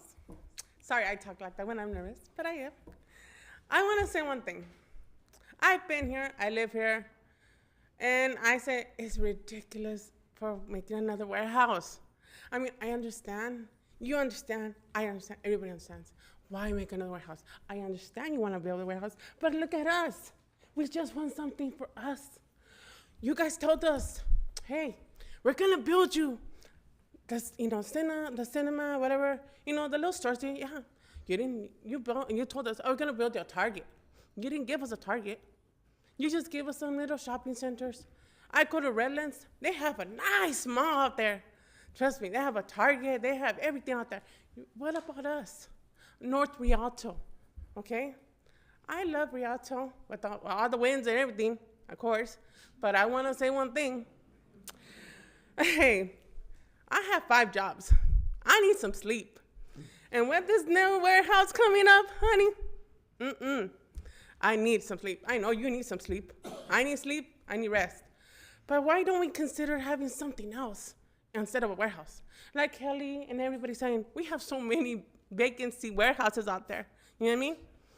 And I understand here to hear me, but hear me out here.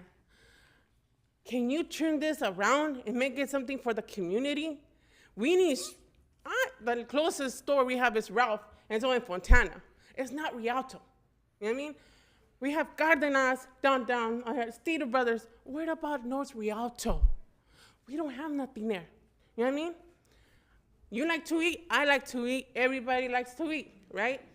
Hey, but I'm making some spaghetti. Where do I have to, oh, mija, hold on.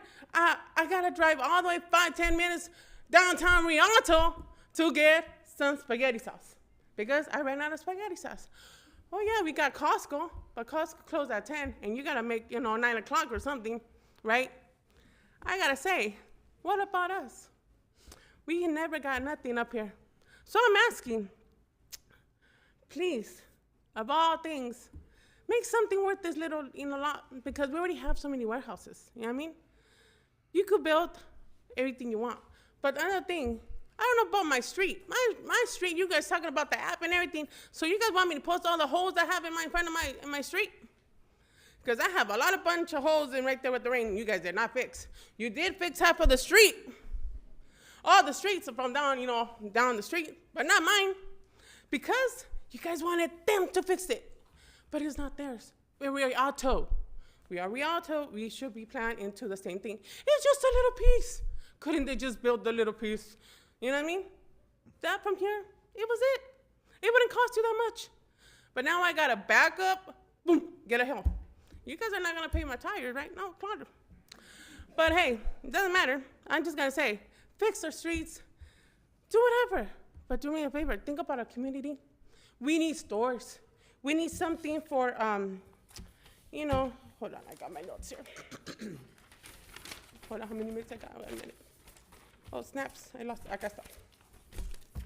Okay, we, the community, would rather see a space used for a grocery or a center that, us older people, because I consider me old already, to go have fun, you know what I mean? I need a place to go do exercise close by. I want to walk there. I want to, play some racket in somewhere. But where? Why? I had to go downtown Rialto because you guys have a center down there. Or Fontana, right? But what about North Rialto? We don't got nothing. You guys took the airport, but I was thinking taking out the airport, you guys are gonna build something nice for us. Now I found out you're gonna make houses. You guys are making no sé qué. What about the Target? You guys promised me. I need some, or Walmart, do me something, you know what I mean? I'm not criticizing nobody, but I just want to ask you guys, please think about us. Because I know you guys, all you guys want to go shopping. You guys want to relax and chill, take a margarita here or somewhere. But hey, I want to do the same thing, but where I had to go downtown. Nothing about North Rialto. I mean, of course, I can't walk all the way down there. My son bought a little scooter. They're really good, you know. But hey, you got to charge those up a lot, you know what I mean? But hey, I'm just asking you, I got 10 minutes. Consider something. Make it something for us. You know what I mean? I don't mind, but consider something for us, okay? Love you guys. Rialto's loving. Enjoy. And think about it, please. Thank you. Peace. Love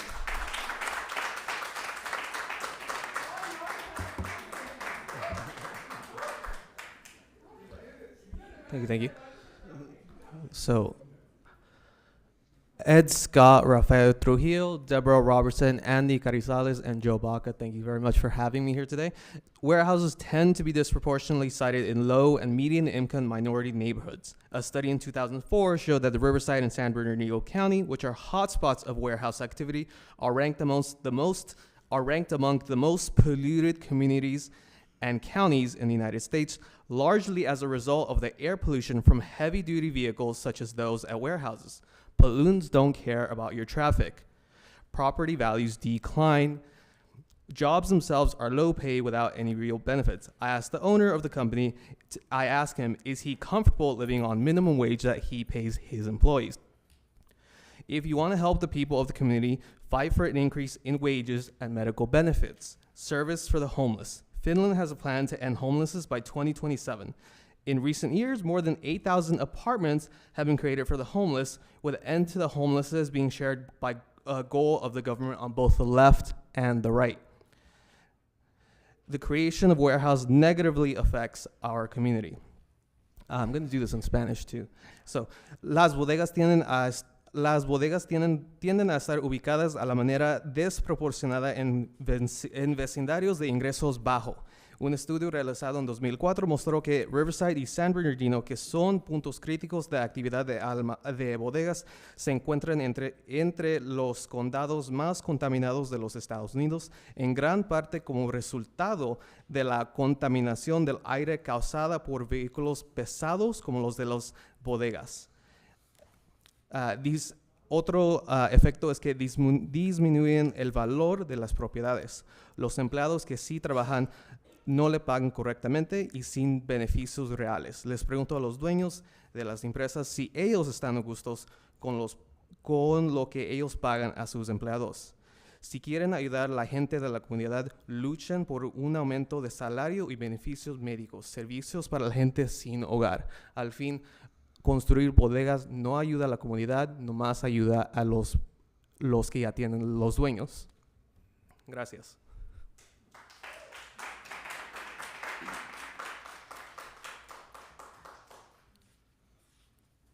I really appreciate the opportunity to speak. My voice is a little shot. Recently, my wife and I have had conversations about moving. And it comes back around to, why would we leave now? You know, we have restaurants, we have movie theaters. The Renaissance has really happened. The things that you promised to bring to this city, you kept your promises. This feels like a quality of life issue that's taking us backwards. If you've ever driven down Maple near Carter High School and you look the opposite way from Carter High School, you can't even see the sunset. All you can see is gray painted warehouses where the warehouses are so tall, you can't see the skyline. They throw around numbers like 44 feet high. That is a 4-story building. You're either gonna lose your sunrise or your sunset. That specific intersection that we're talking about, with Locust and Riverside Avenue, there are certain times of the day when it's unpassable with the school commute. They can offer a stoplight, they can offer road improvements, but if you drive in that area around 8 a.m. in either direction, it is a traffic jam now with just the school commute. They're talking about 156 trucks a day. And I doubt we're talking about a 24-hour day. We're talking in a work day. We can do the math. Are we talking about 10 diesels an hour or 15 diesels an hour? Or are we talking about 17 trucks an hour? That is a nonstop traffic jam at Locust and Riverside Avenue. Let me see. That's an overwhelming amount. Let's see. When we look at the numbers of vacancies for warehouses, we're talking about the Inland Empire. When you look at the vacancy rate for warehouses in North Rialto, it has got to be more than 50%. If you just don't look at the rest of the city, don't look at Fontana, don't look at the surrounding area, where we live, it's more than 50% vacancy rate, and they're blotting out the sky, right? I don't know where the developers live. I don't know if they live in our city, and I don't know if they vote. But I know the people that are here from the community vote, and we're gonna be watching to see who votes up and who votes down. Okay? I swear to God. It's important, politics are local. We don't want a warehouse that's 4-story high, blocking out our sunsets. Thank you.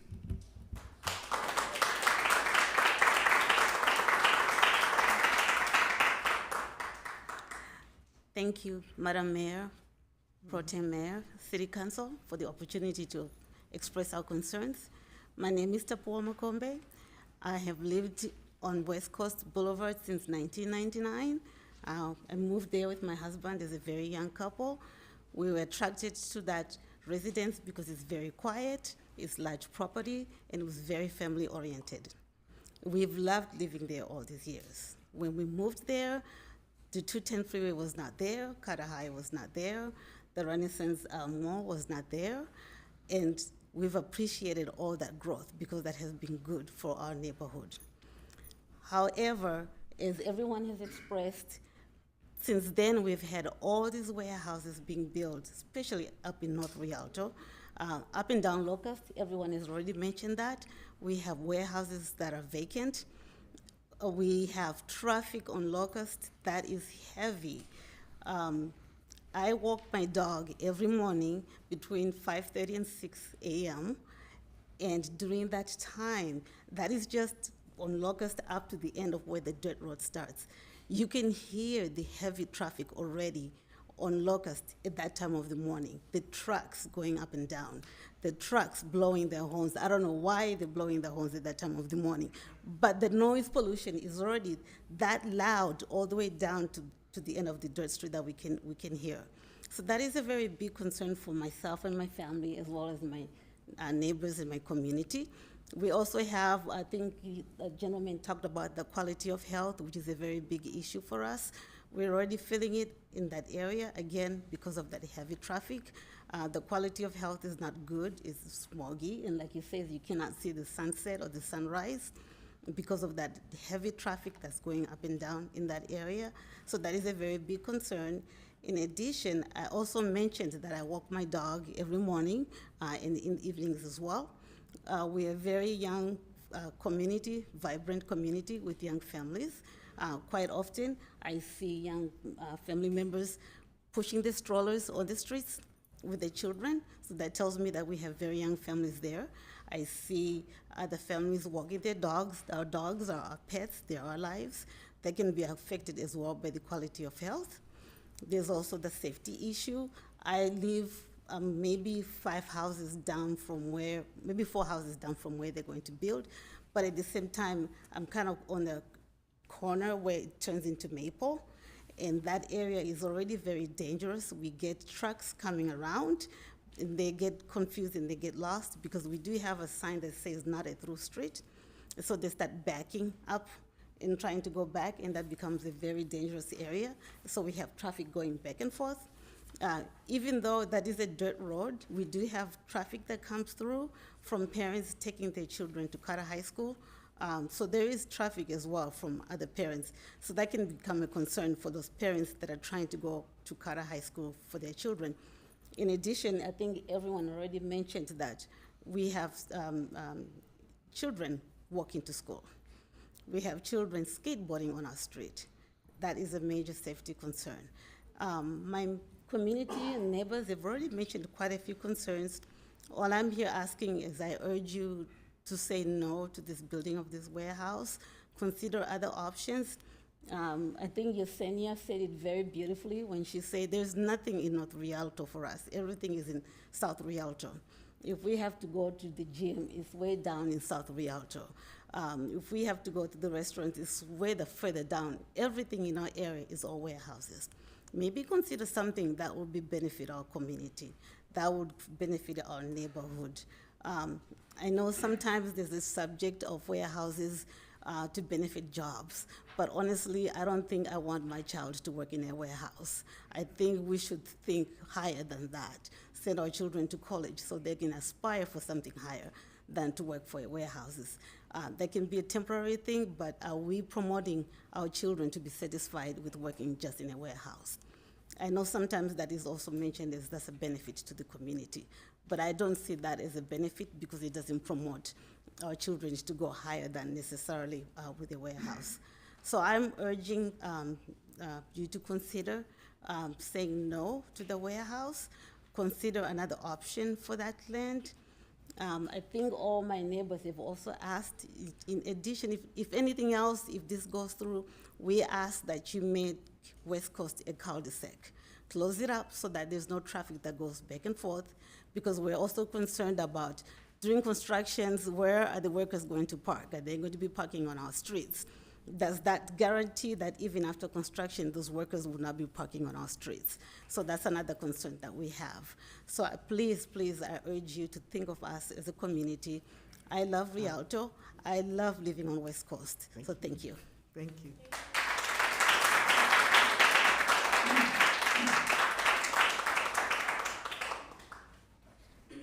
Madam City Clerk, was there another I think request? so. I'm assuming it says part 1. I'm guessing, is that tab 1? Yes. Okay.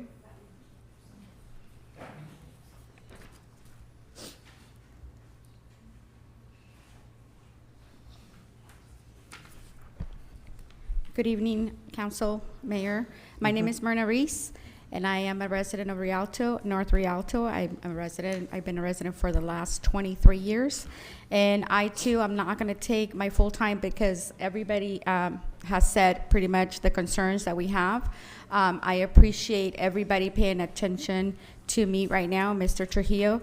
I would appreciate if you look at when we have speakers speaking. I noticed that when every member was speaking, some of you were not paying attention, and that's something crucial that we need to do in order to, to have engagement with the community.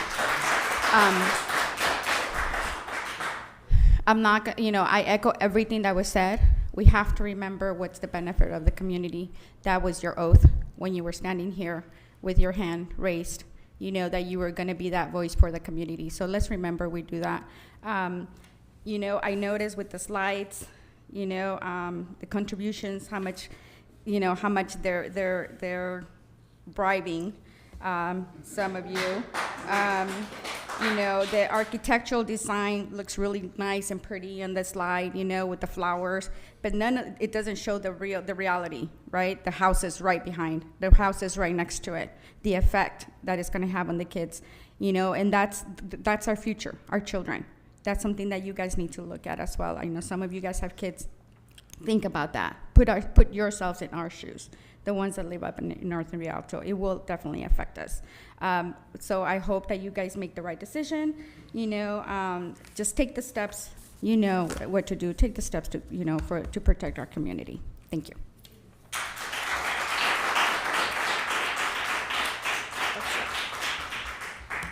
Okay, that concludes the comments. Then I don't know if there was any additional, I think we can ask of staff as they come up. Is there anybody who would like to close the public hearing? To close the public. Second. Okay, it's been moved by Councilmember Scott, seconded by Councilmember Trujillo to close the public hearing. Any objections? It's closed. Now we I will. object. You object to closing the public hearing so that we can begin to talk? Okay. God. We can talk. I wanted to make sure we could talk.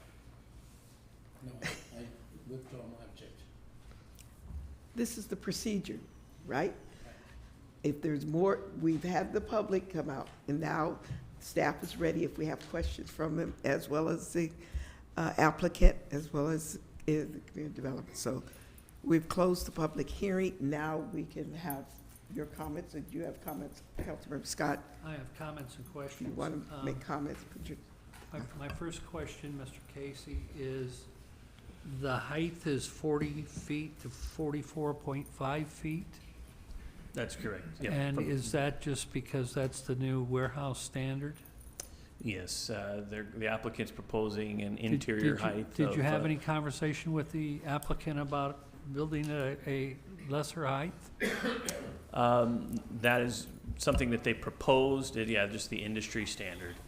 Okay, what is the distance, because your map is a little hard to read here for an old guy like me. What is the distance between the back of the building and the property line? To the residents to the east?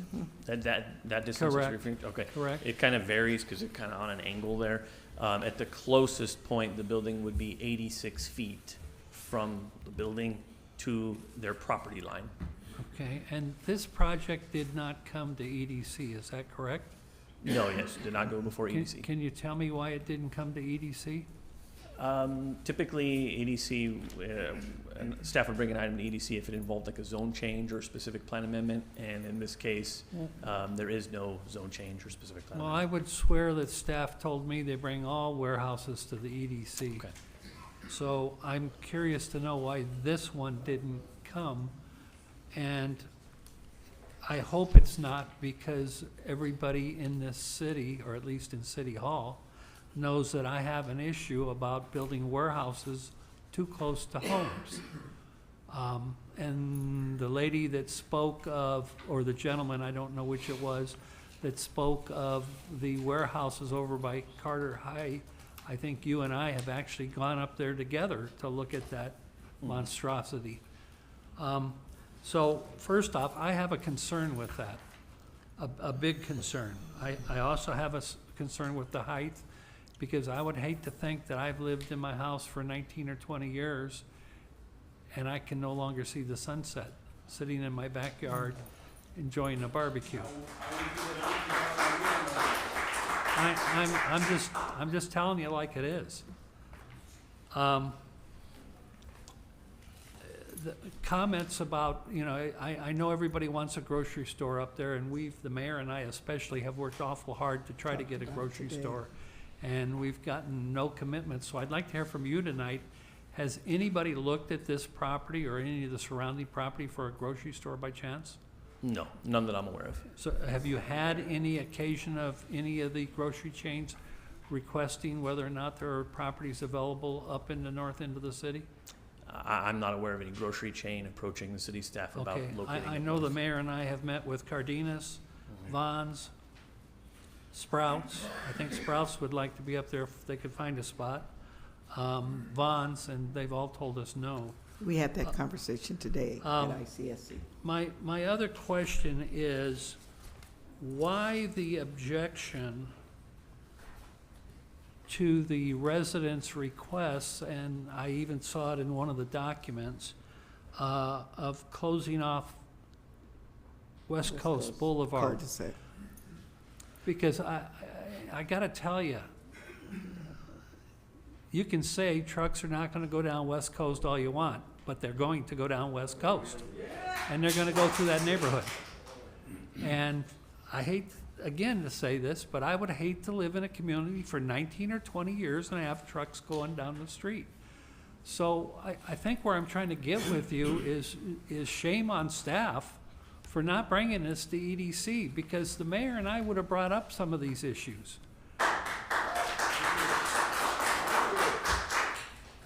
Is there a reason that West Coast cannot be closed off? So first, I'll just say the applicant expressed an openness to closing off, looking at some type of solution, whether it be a cul-de-sac or some other alternative. The staff did meet together that included planning, engineering, and fire.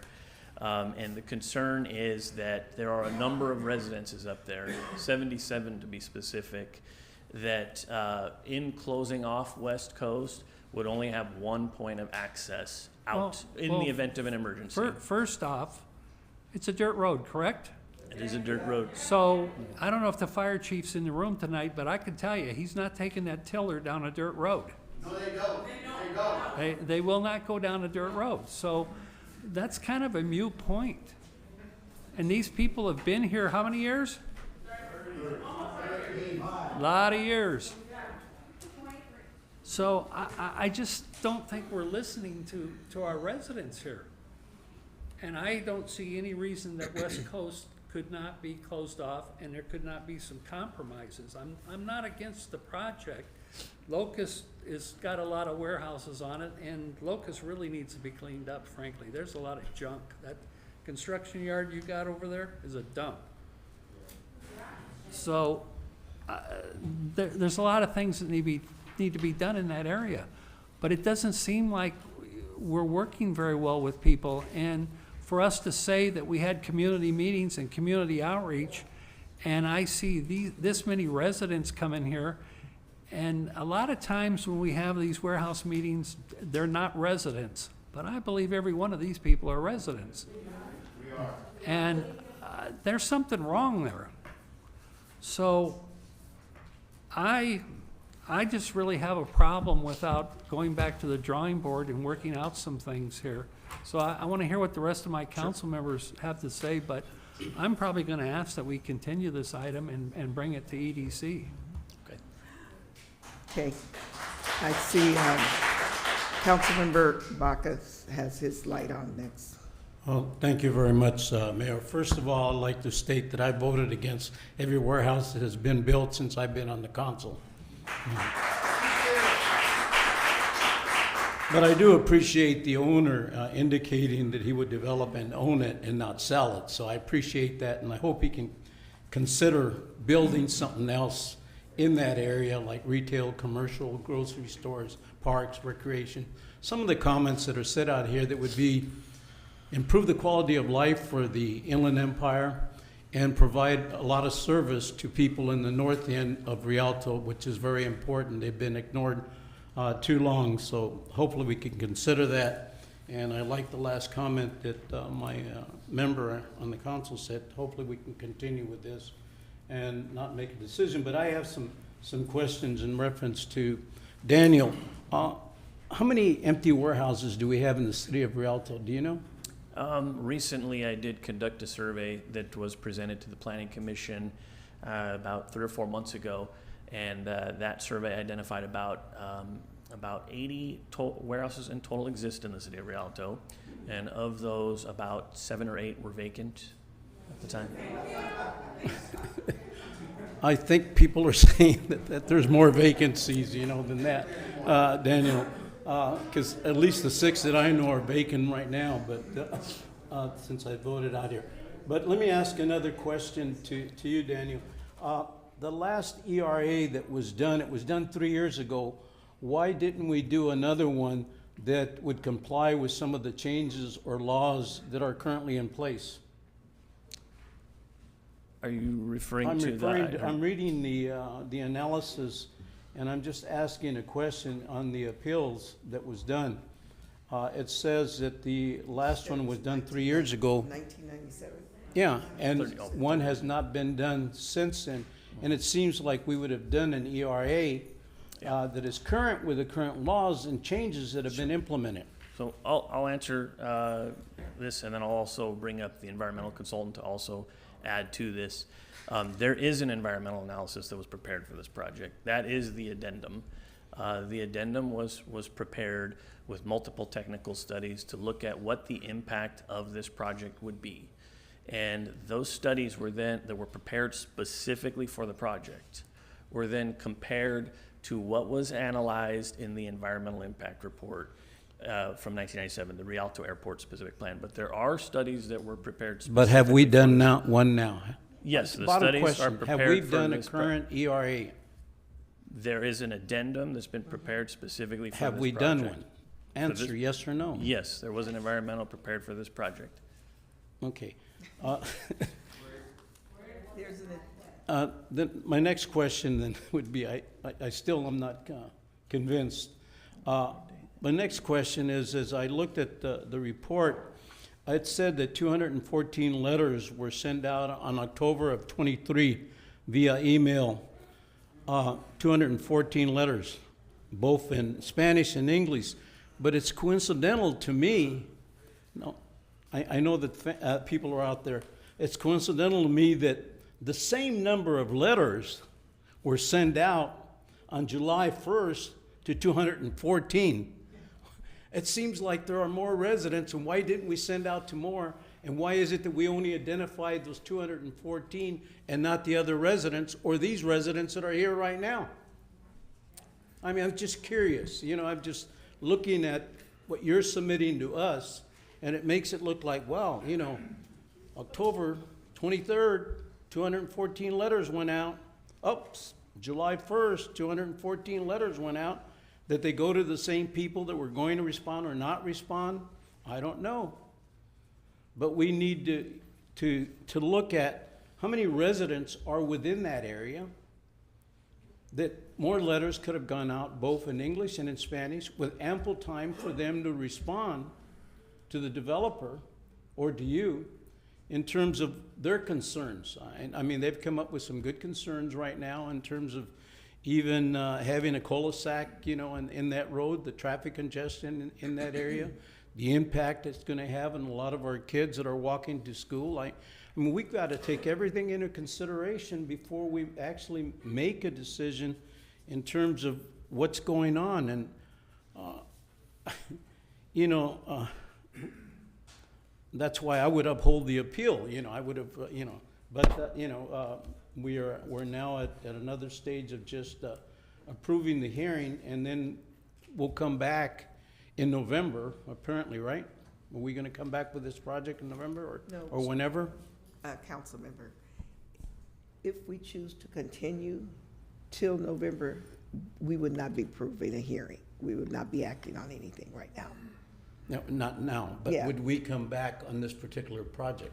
That's to what, approve it? if you continue the project, you come back to deal with the project, but seeing if they can make some of the changes, as well as look at some alternatives between Yeah. now and November. So trying to answer your question, because it's either we vote to not allow the project. Councilmember Scott suggested we maybe put it in a continuum and come back. So we're not, it's either vote whatever we choose to do, but I think we have others who have comments, so. All right, well, yeah. just to finalize it, I think that we should take everything into consideration. Mhm. The environmental impact, the noise, the pollution in the area, the impact it has on our communities before we decide to look at an additional warehouse that may be built there. And maybe, you know, we can work with the owner in terms of what can we possibly do and make it to where it's good for the owner who owns that property and still prosper and grow and make the city a lot better and improve the quality of life for all of those around that area and the city itself. They would gain more income and more jobs in the total by having commercial, retail, grocery stores or other activities, that those would be permanent jobs. And I'm willing to work with you in terms of what we might be able to do in terms of the future, or I'm sure the other council members will too. Thank you. Thank you.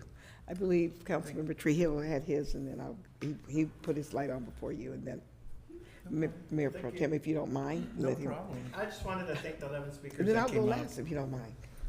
I just want to thank the 11 speakers that came up. I was taking notes on some of your concerns, and one thing that wasn't mentioned here that I want to emphasize too was that there's kids that are crossing Locust Avenue.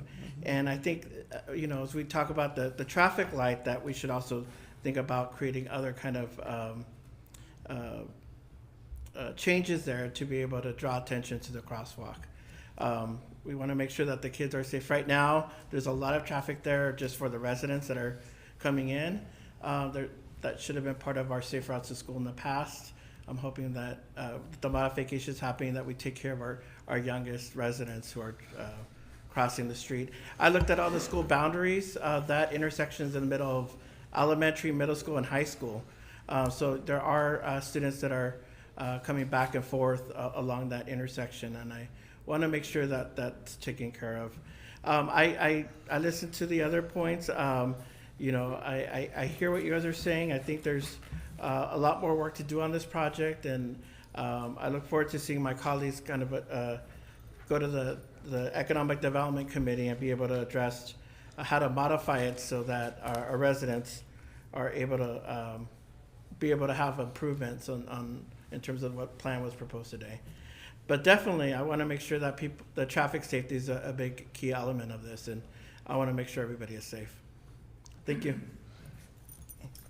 Thank you, Madam Mayor. Thank you. First off, I just want to start off by thanking all of you for being here and patiently and expressing your concerns. I want to agree with my colleagues that have spoken right now, and there's just a few concerns that I have. I won't repeat everything that has already been said because I do agree with my colleagues, but I have some concerns with how this, first of all, didn't come to EDC. Les quiero dar las gracias a todos por estar aquí y estar aquí dando sus opiniones, y es muy importante que la comunidad venga aquí al council porque para eso estamos aquí para escuchar sus opiniones, para escuchar lo que ustedes tienen que hacer y también para apoyarlos en un proyecto que quizás no sea lo más favorable para su comunidad. Igualmente, tengo muchos concerns porque veo aquí a más de 10 familias y estaba viendo todas las casas que están aquí y no son muchas, pero creo que todas esas casas que están muy cerca de este proyecto son los que están aquí, y estoy un poco decepcionado de que el constructor de esto no los apoyó a ustedes y no estuvo en contacto. So my other concern was that I see at least 10 family members here, and I'm zooming into the map, and I could see, you know, a few houses that are directly impacted by this project, and I can't imagine that none of these people were contacted. So I'm just a little puzzled by the outreach that we had. So I'm in favor of development, but it has to be in the right place. And I don't think that this place is the right place for a warehouse. Thank you. In our community. So I'll give my colleague, my mayor, the rest of the time here because I know we've spent a lot of time. But I just want to thank you guys for being here. Les quiero dar las gracias porque es muy importante que ustedes vengan y vocen su opinión aquí. Para eso estamos aquí para ustedes. Y si notan, aquí en mi iPad dice I love Rialto. Noté que ustedes también dicen que quieren Rialto. So I proudly display my I love Rialto, and that's what I'm proud to see, that you guys also are very proud of the city and are proud of the things that we've done here in Rialto. We've done a lot of development that we're very proud of. There's some things that have passed, and we will not approve something that is not going to be in cahoots with all the residents that live there. I'm in favor of moving this over and continuing it and having EDC take a look at it and just have a different set of eyes. And I hope that the developer, they're here. I hope that you guys take in consideration all the things that have been said and maybe come up with a different project that will suit this community. Because I will not support seeing these many members here that have spent the evening here with us. We've been here a few hours already, and they're patiently here waiting because they love Rialto, and they've lived here for many years, and they want to continue to live here in Rialto. Thank you.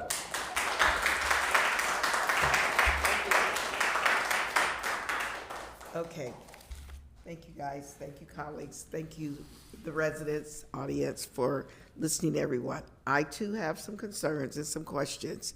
And I want to start by saying, first off, today, the staff shared with me this project and what, basically is said in here about only 1 or 2 people showing up. Well, that apparently is concern.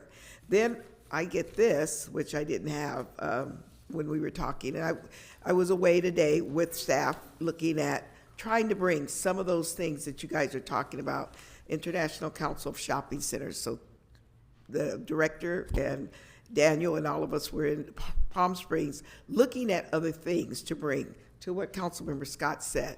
Yes, they even spoke with one of our developers who helped bring the Sprouts on the south end. And I today told them that the residents in the north end would like to have a grocery store, a Sprouts. We even discussed Albertsons and the Krogers and what's happening. We even discussed the fact that there are places and that the North End, it's not just because you guys are here today, we know that the North End is basically what we consider and qualifies for being a food desert. So I appreciate the lady who came up to point out, just to go get some spaghetti sauce. You really have to go, somewhere. In a food desert, and I'm sure some people in the audience know, is any time you cannot get fresh vegetables or produce within a mile. At least a mile or a mile and a half if you feel like you could walk that far. I'm not gonna go there, but. Or spaghetti. No, and so as I sit here and as I was briefed, I said, okay, this is an area, they brought all to me the concerns of what would be the benefits. I had not seen all the details, just so you know, and no excuse. We usually get our agenda on Thursday evening after it's put together. It's a lot of stuff to read, and what really catches me, and so for the person, I appreciate when you feel like we're not paying attention. Most of us are taking notes, and we're going through things that are said. I'll give you an example. The applicant got up, and by the way, the applicant is the owner of the land. And an owner of a land can at any time bring us an application of what they would like to see. We have to look at it in the land use, and we also have some applicants who come and it's inconsistent with the land use. So the applicant chose to bring to us what they would like to see. You're absolutely right. The applicant needs to think about what the community really needs. And what they bring to us, we look at it and we look at it in context. But I was very concerned because this is the area where I deal with community outreach. Now, they had told me they put out all of these letters and notices, and they told me basically they had only 1 or 2 people responded. I think it's even in here. One person who's even in favor of the project. But as I looked through this, everything was mail, starting in October 23. Why wasn't there an in-person community meeting? We normally do those kinds of things at a school. So there's Casera, there's Kodiak, there's Carterella. Yeah, they were listed here. And yet I don't see any time where applicant took the time to actually interface with the community, other than sending them 214 letters and then sending them a letter.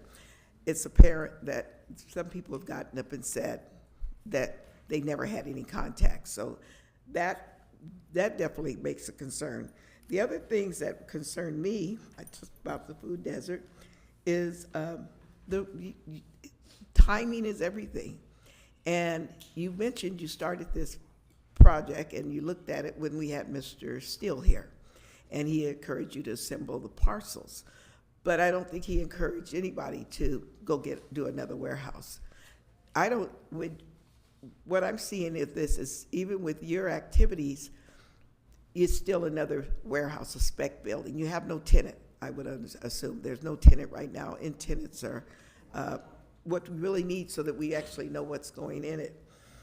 And the property is zoned commercial. You gave us your presentation and you shared some of the things that you have provided in the community. And my colleague earlier leaned over to me and asked, well, What does the gas stations have to do in here, remember? Yeah, I picked it up after. But it's another commercial activity, so there are options, there are alternatives to consider. No, do I want to see a gas station up in the middle of that community? Not really, but, you know, what I'm saying is, no, well, yes, and I hate to say it, yeah, some of the nicer ones come with some convenient stuff. So it's up to you, it's up to the applicant to really decide what he wants to present to us, and then we have to decide if it's a fit. No, absolutely. We're looking for better community awareness. I studied here, and that's why I was down, understanding the cul-de-sac, needing the cul-de-sac, but it's in the benefit. I looked at everything that had been offered as a community benefit. I don't feel it goes far enough, because I don't know who's going to prevent. Casa Grande is going to be opening soon, and it'll go all the way over to Sierra. We've had conversations about things that we can't really control when people are supposed to do one thing, but they choose to do another thing.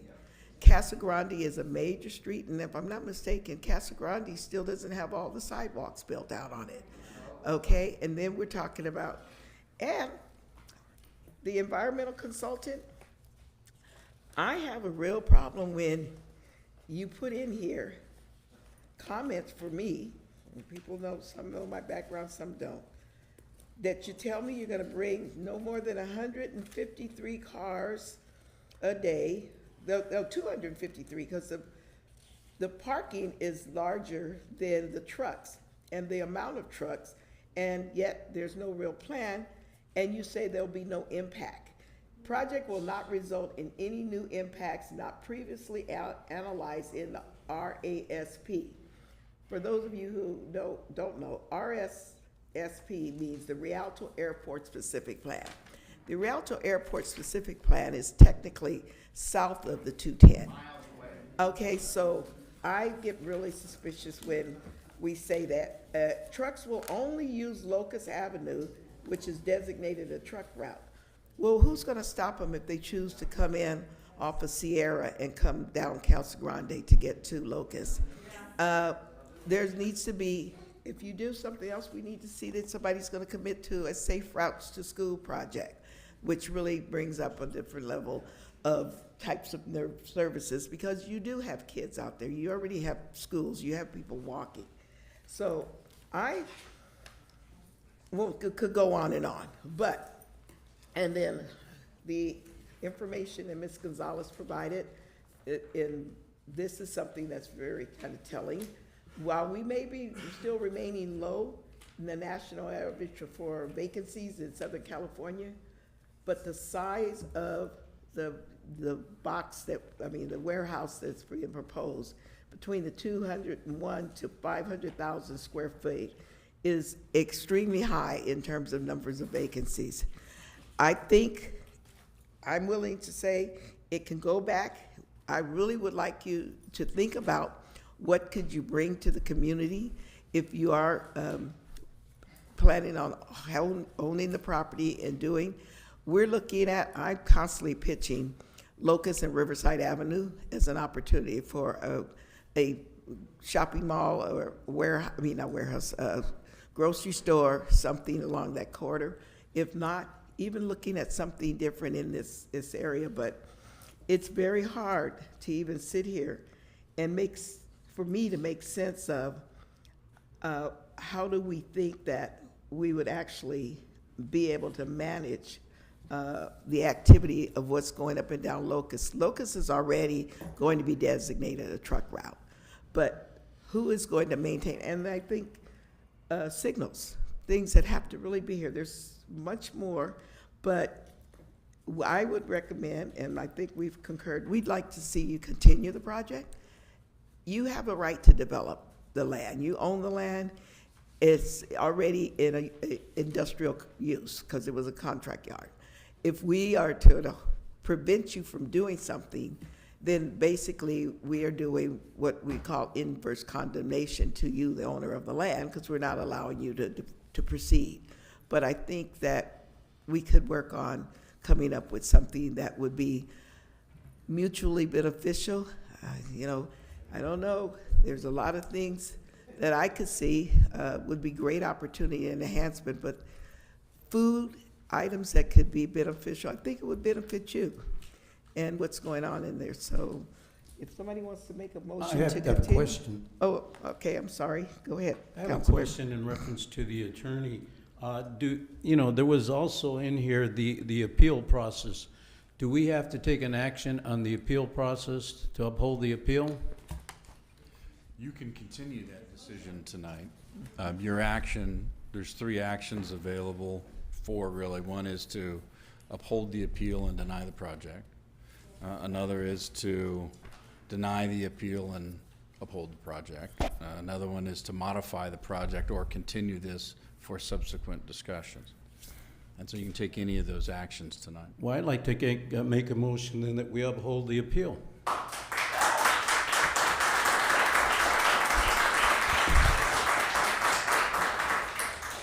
Madam Mayor, I would like to make a motion to reopen the public hearing and continue the item till the next city council meeting. First of all, Madam Mayor, I made a motion. Yes, you did. And if there's no second, I know that it dies. But That's just- right. I believe my motion's on the floor, is it not? No, my motion was after mine. Okay. Mine was before yours. Yours Point was. of- Hey, guys, That was point a of order. substitute motion. Point of order, okay? You did make a motion. You didn't get a second to the motion. So, Okay. I didn't. All right. Yeah. No, I just wanted to Yeah, clarify that. Because, Second. only reason that, and let me just say, only reason, I would not just do with the motion, because then you are not putting it where the applicant and the community has an opportunity to work out and look at another project. So, so that's the only Call for the concern I have. question. Well, first, now you made another motion. His died, you made a motion, now he's second yours, okay. Repeat your motion. Is to reopen the public hearing and continue it until the next city council meeting. Okay. And it was seconded by, And direct staff to add this on to the next EDC meeting. Did we get a second? Councilmember Trujillo. Okay. I'll ask for a roll call vote. Councilmember Scott to reopen the public hearing. Aye. Councilmember Trujillo. Aye. Councilmember Baca. Aye. Mayor Pro Tem and Aye. Paracells and Mayor Robertson. Aye. Okay. So this will be continued, and I would like to see if we could work something for the community. Thank you, guys. It's continued to a date not determined To- as of yet. Well, next it city should next council city meeting. council in November. So it's coming to the next, which would be The November, next city council or November the meeting. 12th. Okay. All right, thank you. Now, tab 2. I think the next one is, This is the 12th, I think. I think it's November the 12th. Whatever it is. Yeah. It's only one. Yep. okay. Tab number 2.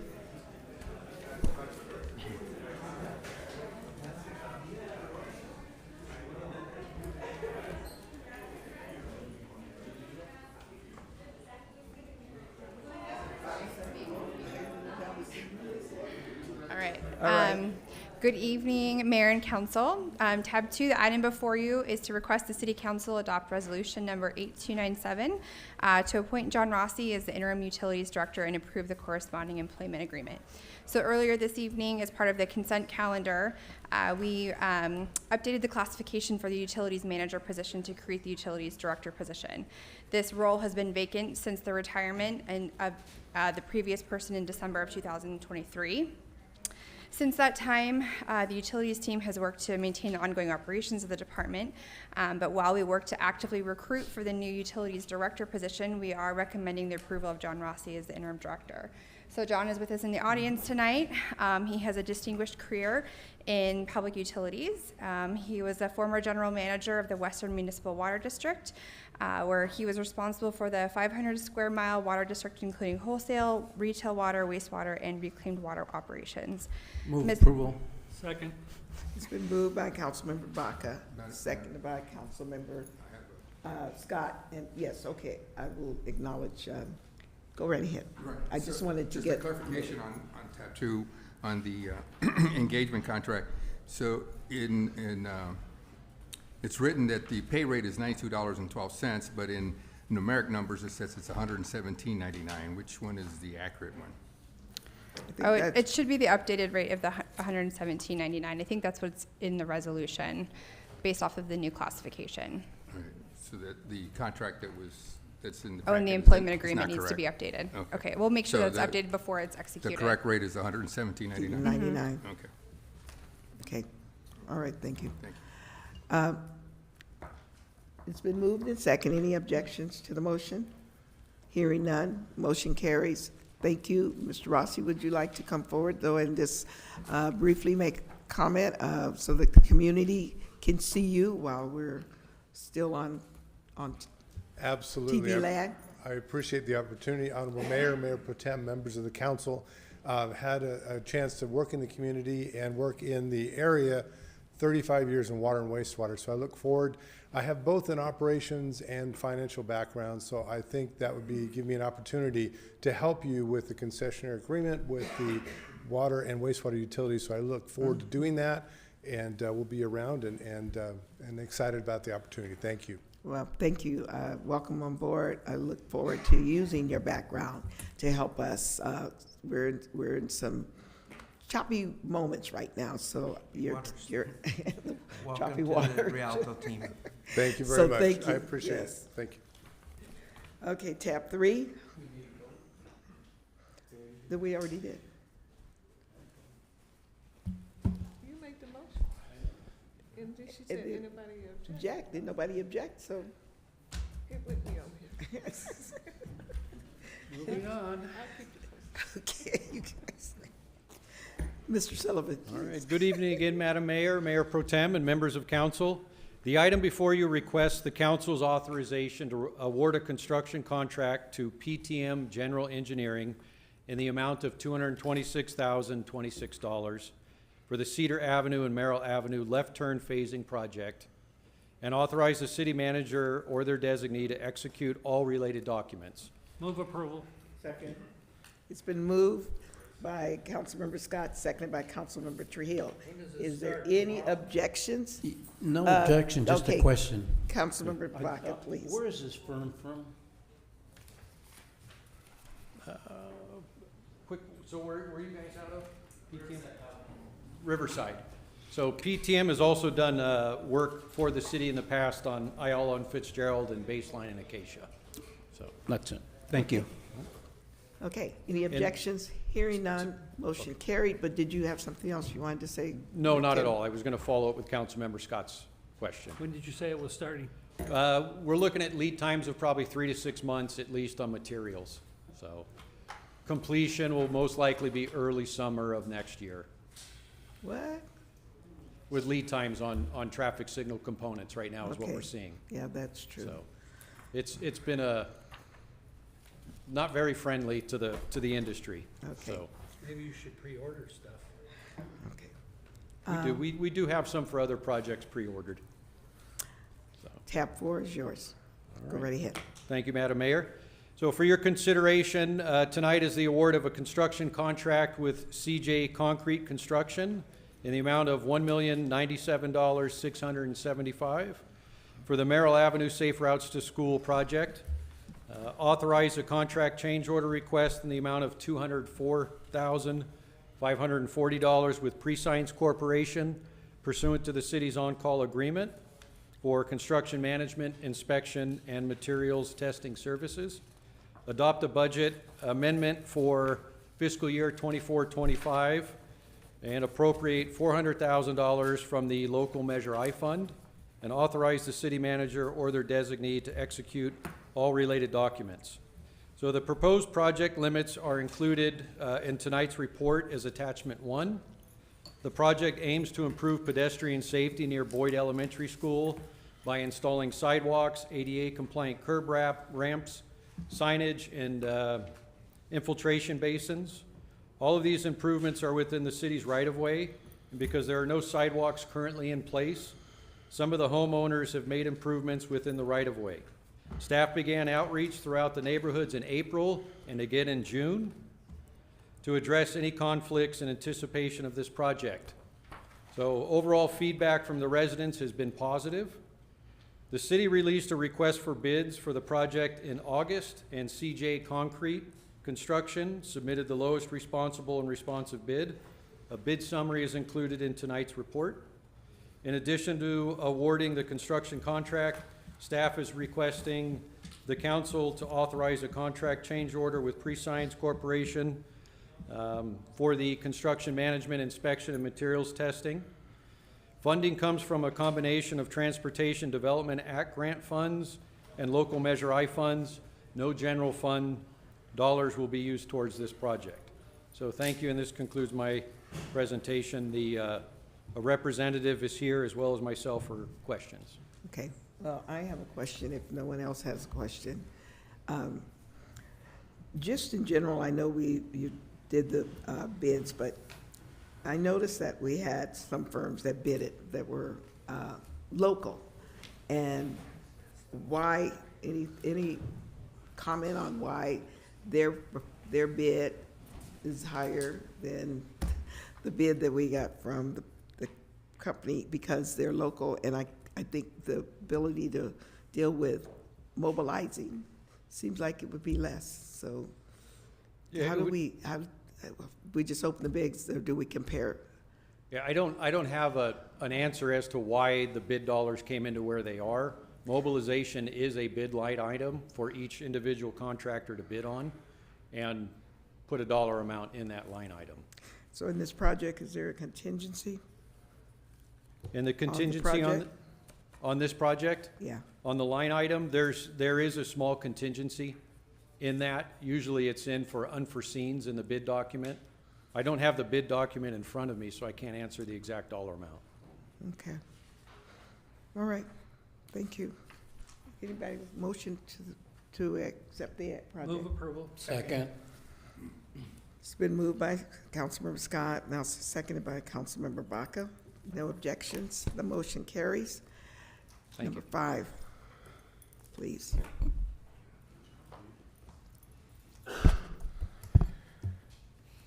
Hello, Madam Mayor, Mayor Pro Tem and Council. Tab 5 is a recommendation to Move for Council. approval.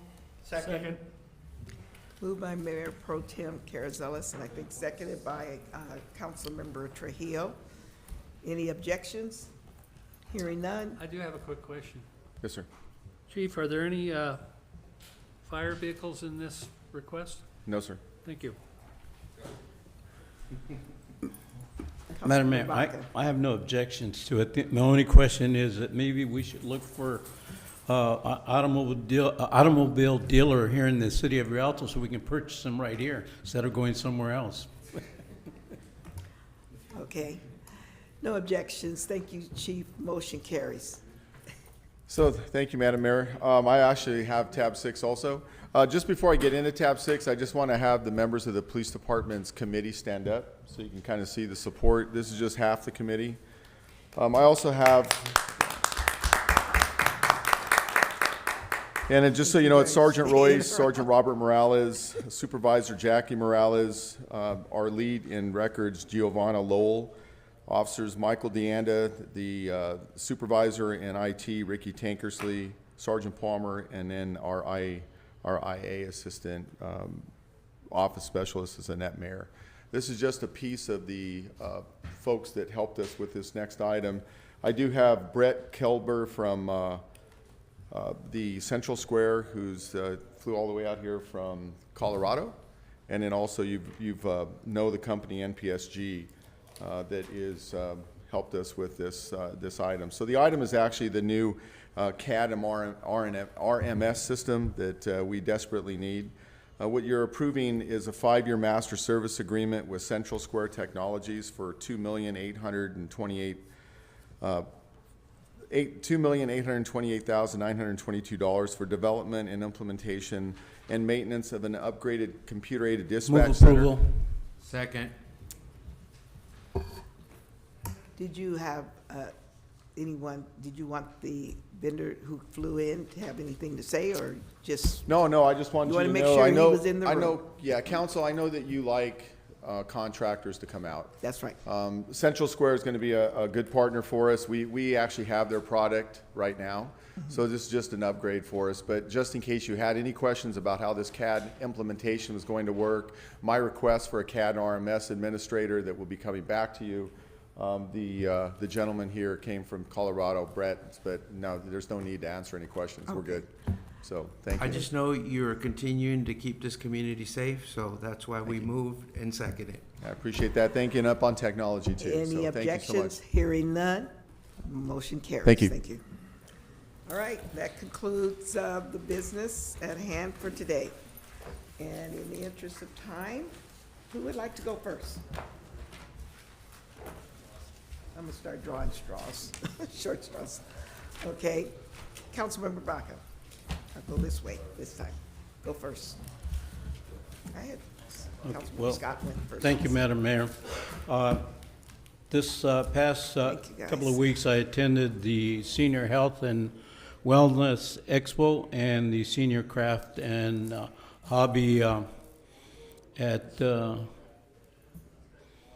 Grace Vargas Senior Center. It was well attended by many of our seniors in the area. Again, I compliment the Senior Center and having a lot of activities for our seniors to attend and to participate. I also attended the San Bernardino State of the County Address, and it was held at Ontario Convention Center in Ontario. And last but not least, I'd just like to wish my son, Joe Baca Jr., Supervisor Joe Baca Jr., a happy birthday. It's on October the 8th. It'll be his birthday. Thank you. That's all I have to report. Yeah, I had the opportunity to attend the Petapalooza, so I want to thank our city clerk, Barbara McGee, for all the work she did to put all the competitions together. It's nice to see the families come out and like really enjoy, their pets and you can see that the family's really proud of their pet dogs and pet cats. There were some cats in there. I know that our contractor with the animal shelter, they had the cats out there. They were rehoming them, so there's some cats out there. And just wanted to thank the police and fire for having a presence at the event and participating in the activities. And I had the opportunity to crown one of the dogs the winner of the musical hula hoop competition. Oh, there I am. So they were able to fend off, 10, 11, 12 competitors to win the competition. So there are other competitions like that, and I just wanted to, again, thank our staff for putting it together. I also wanted to address a couple of things. I get, one of the reasons we're going dark this next month is part of it's the election, but I know a lot of things have been said from that side of the podium, and I get that, this is a season, but I know that they don't want me to respond, but I do want to say at least a few things about what's going on with these campaigns. Myself, I wouldn't be running if I didn't feel like I had something to offer in this election. And, we're talking about transparency, and a number of the individuals that came up, they themselves, are running for office, or others are supporting other candidates, and those are things that they're not really being transparent about. And I just wanted to let you know that my efforts are going to be out there. I'm talking to residents. I am answering questions, and a lot of support out there is because we asked them if they wanted to show their support, and so that's why you're seeing kind of the response out there in the community. I pride myself in having a really strong kind of volunteer base, and I'm going to continue to be out there until Election Day. Other than that, I do want to wish my daughter, Elizabeth Trujillo, my youngest daughter, a happy birthday. She just turned 12, so that's it. Thank you so much. Scott? Happy birthday, Elizabeth. I just have one thing tonight, since I'm not running for office. Contrary to what Ms. Parker said, I'm the only one up here not running for office. But I would like to remind all the candidates that in order to put signs in people's front yards, you need to have their permission. I also want to remind them that you cannot put signs in the right-of-way, in any city right-of-way. And if you do, the city's going to take them down. And there's a number of candidates that are doing that. There's candidates that go by people's houses and see a sign in the yard and they stick up their signs. You cannot do that without the homeowner's permission. So I caution everybody to follow the rules, and I want to wish everybody a good luck in their campaign and good luck in the election, and I'll be at home if anybody wants to talk to me. Thank you, Madam Mayor. I attended the Pet Palooza, always great to see so many different dogs and so many, just want to say it, just expensive dogs. I'm surprised Carrillo wasn't there with his nice, just all these different breeds that people in our community have. And there's my little, Ed Scott calls her, she's the little rat. But as we were walking through, all the dogs were way bigger than her, so she just wanted to be carried. That's why Andrew's actually carrying her. But I want to thank our staff for really putting together such a great event. Everybody that was there is enjoying the event. I see our Pet Palooza growing every year, and I want to thank our city clerk for always putting it together and doing such a great job. It's grown so much, and all the different vendors that come out and support our city by with their different programs. So I just really wanted to, and there goes Angie, who I hadn't seen in a lot of months, and I'm glad she came out here and was enjoying the event as well. And that's all I have to say for, I just want to wish everyone the best of luck. May the best mayor win. I have worked closely with all of you. Councilmember Baca, you've been an inspiration. You were a mentor for many years, so I wish you best of luck. Madam Mayor, you've been a mentor for me. You've been a great family friend for many years, and I wish you the best.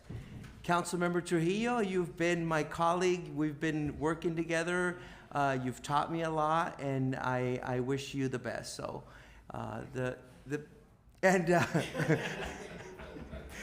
Councilmember Scott, I wish you the best in another 2 years. And so, if the community loves what we've been doing, you can also continue to vote for me. And that's all I have, Madam Mayor. Opportunities to take that last pitch, right, campaign. Well, Before I pitched have all you comments, first. I'm not going to go past without asking Ms. Alvarez, Cynthia, to come up and let us know what's going on. And while she's coming up, she sent a notice out today, and I hope you guys looked at it, that we have an opportunity for Omnitrans is going to, I would just hope that when we select, and I know artists like to have their own expressions, but it would be really nice if they would think about somehow bringing some of the history and culture into their artwork, so it's really more reflective of Rialto. Yeah, so just a thought. I will let Omnitrans know your But I know what artists are. your thoughts. All right, so here's what's going on in Rialto. Viva la Fiesta will be this Saturday, September 28th at Jerry Eves Park. It'll be from 5:30 to 9:30 p.m. We will have 2 stages with live entertainment and lots of things for our community to do and enjoy, so it should be a great evening. National Coffee with a Cop will be on Wednesday, October 2nd from 9 a.m. to 11 a.m. at Starbucks, located on Foothill Boulevard. Walk Like Mad will be Saturday, October 5th at Joe Sampson. Registration starts at 6:30 a.m. Ceremony starts at 8:15 and the walk begins at 9 a.m.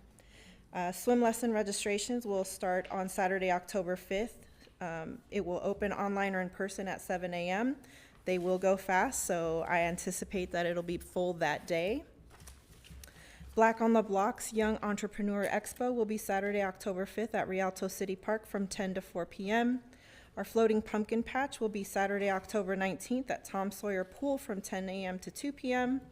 Tiny Tots Halloween Bash will be Wednesday, October 23rd at Rialto Community Center, room 303, from 1:30 to 3:30 p.m. Our Senior Center will be having their Monster Mash Halloween dance Thursday, October 24th at Grace Vargas Senior Center from 3 to 6 p.m.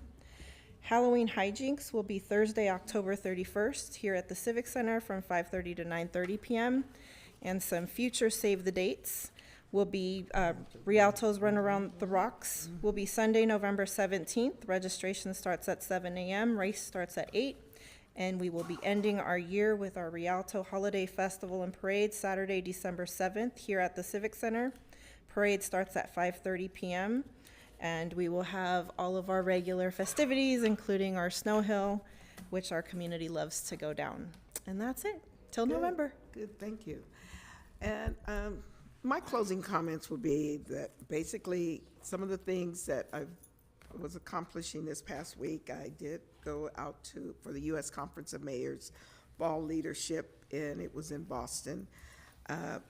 Maybe the main thing that I brought back and take away from that was the fact that there's another lawsuit and pending activity as it relates to exposure to the PFAS and PFOA.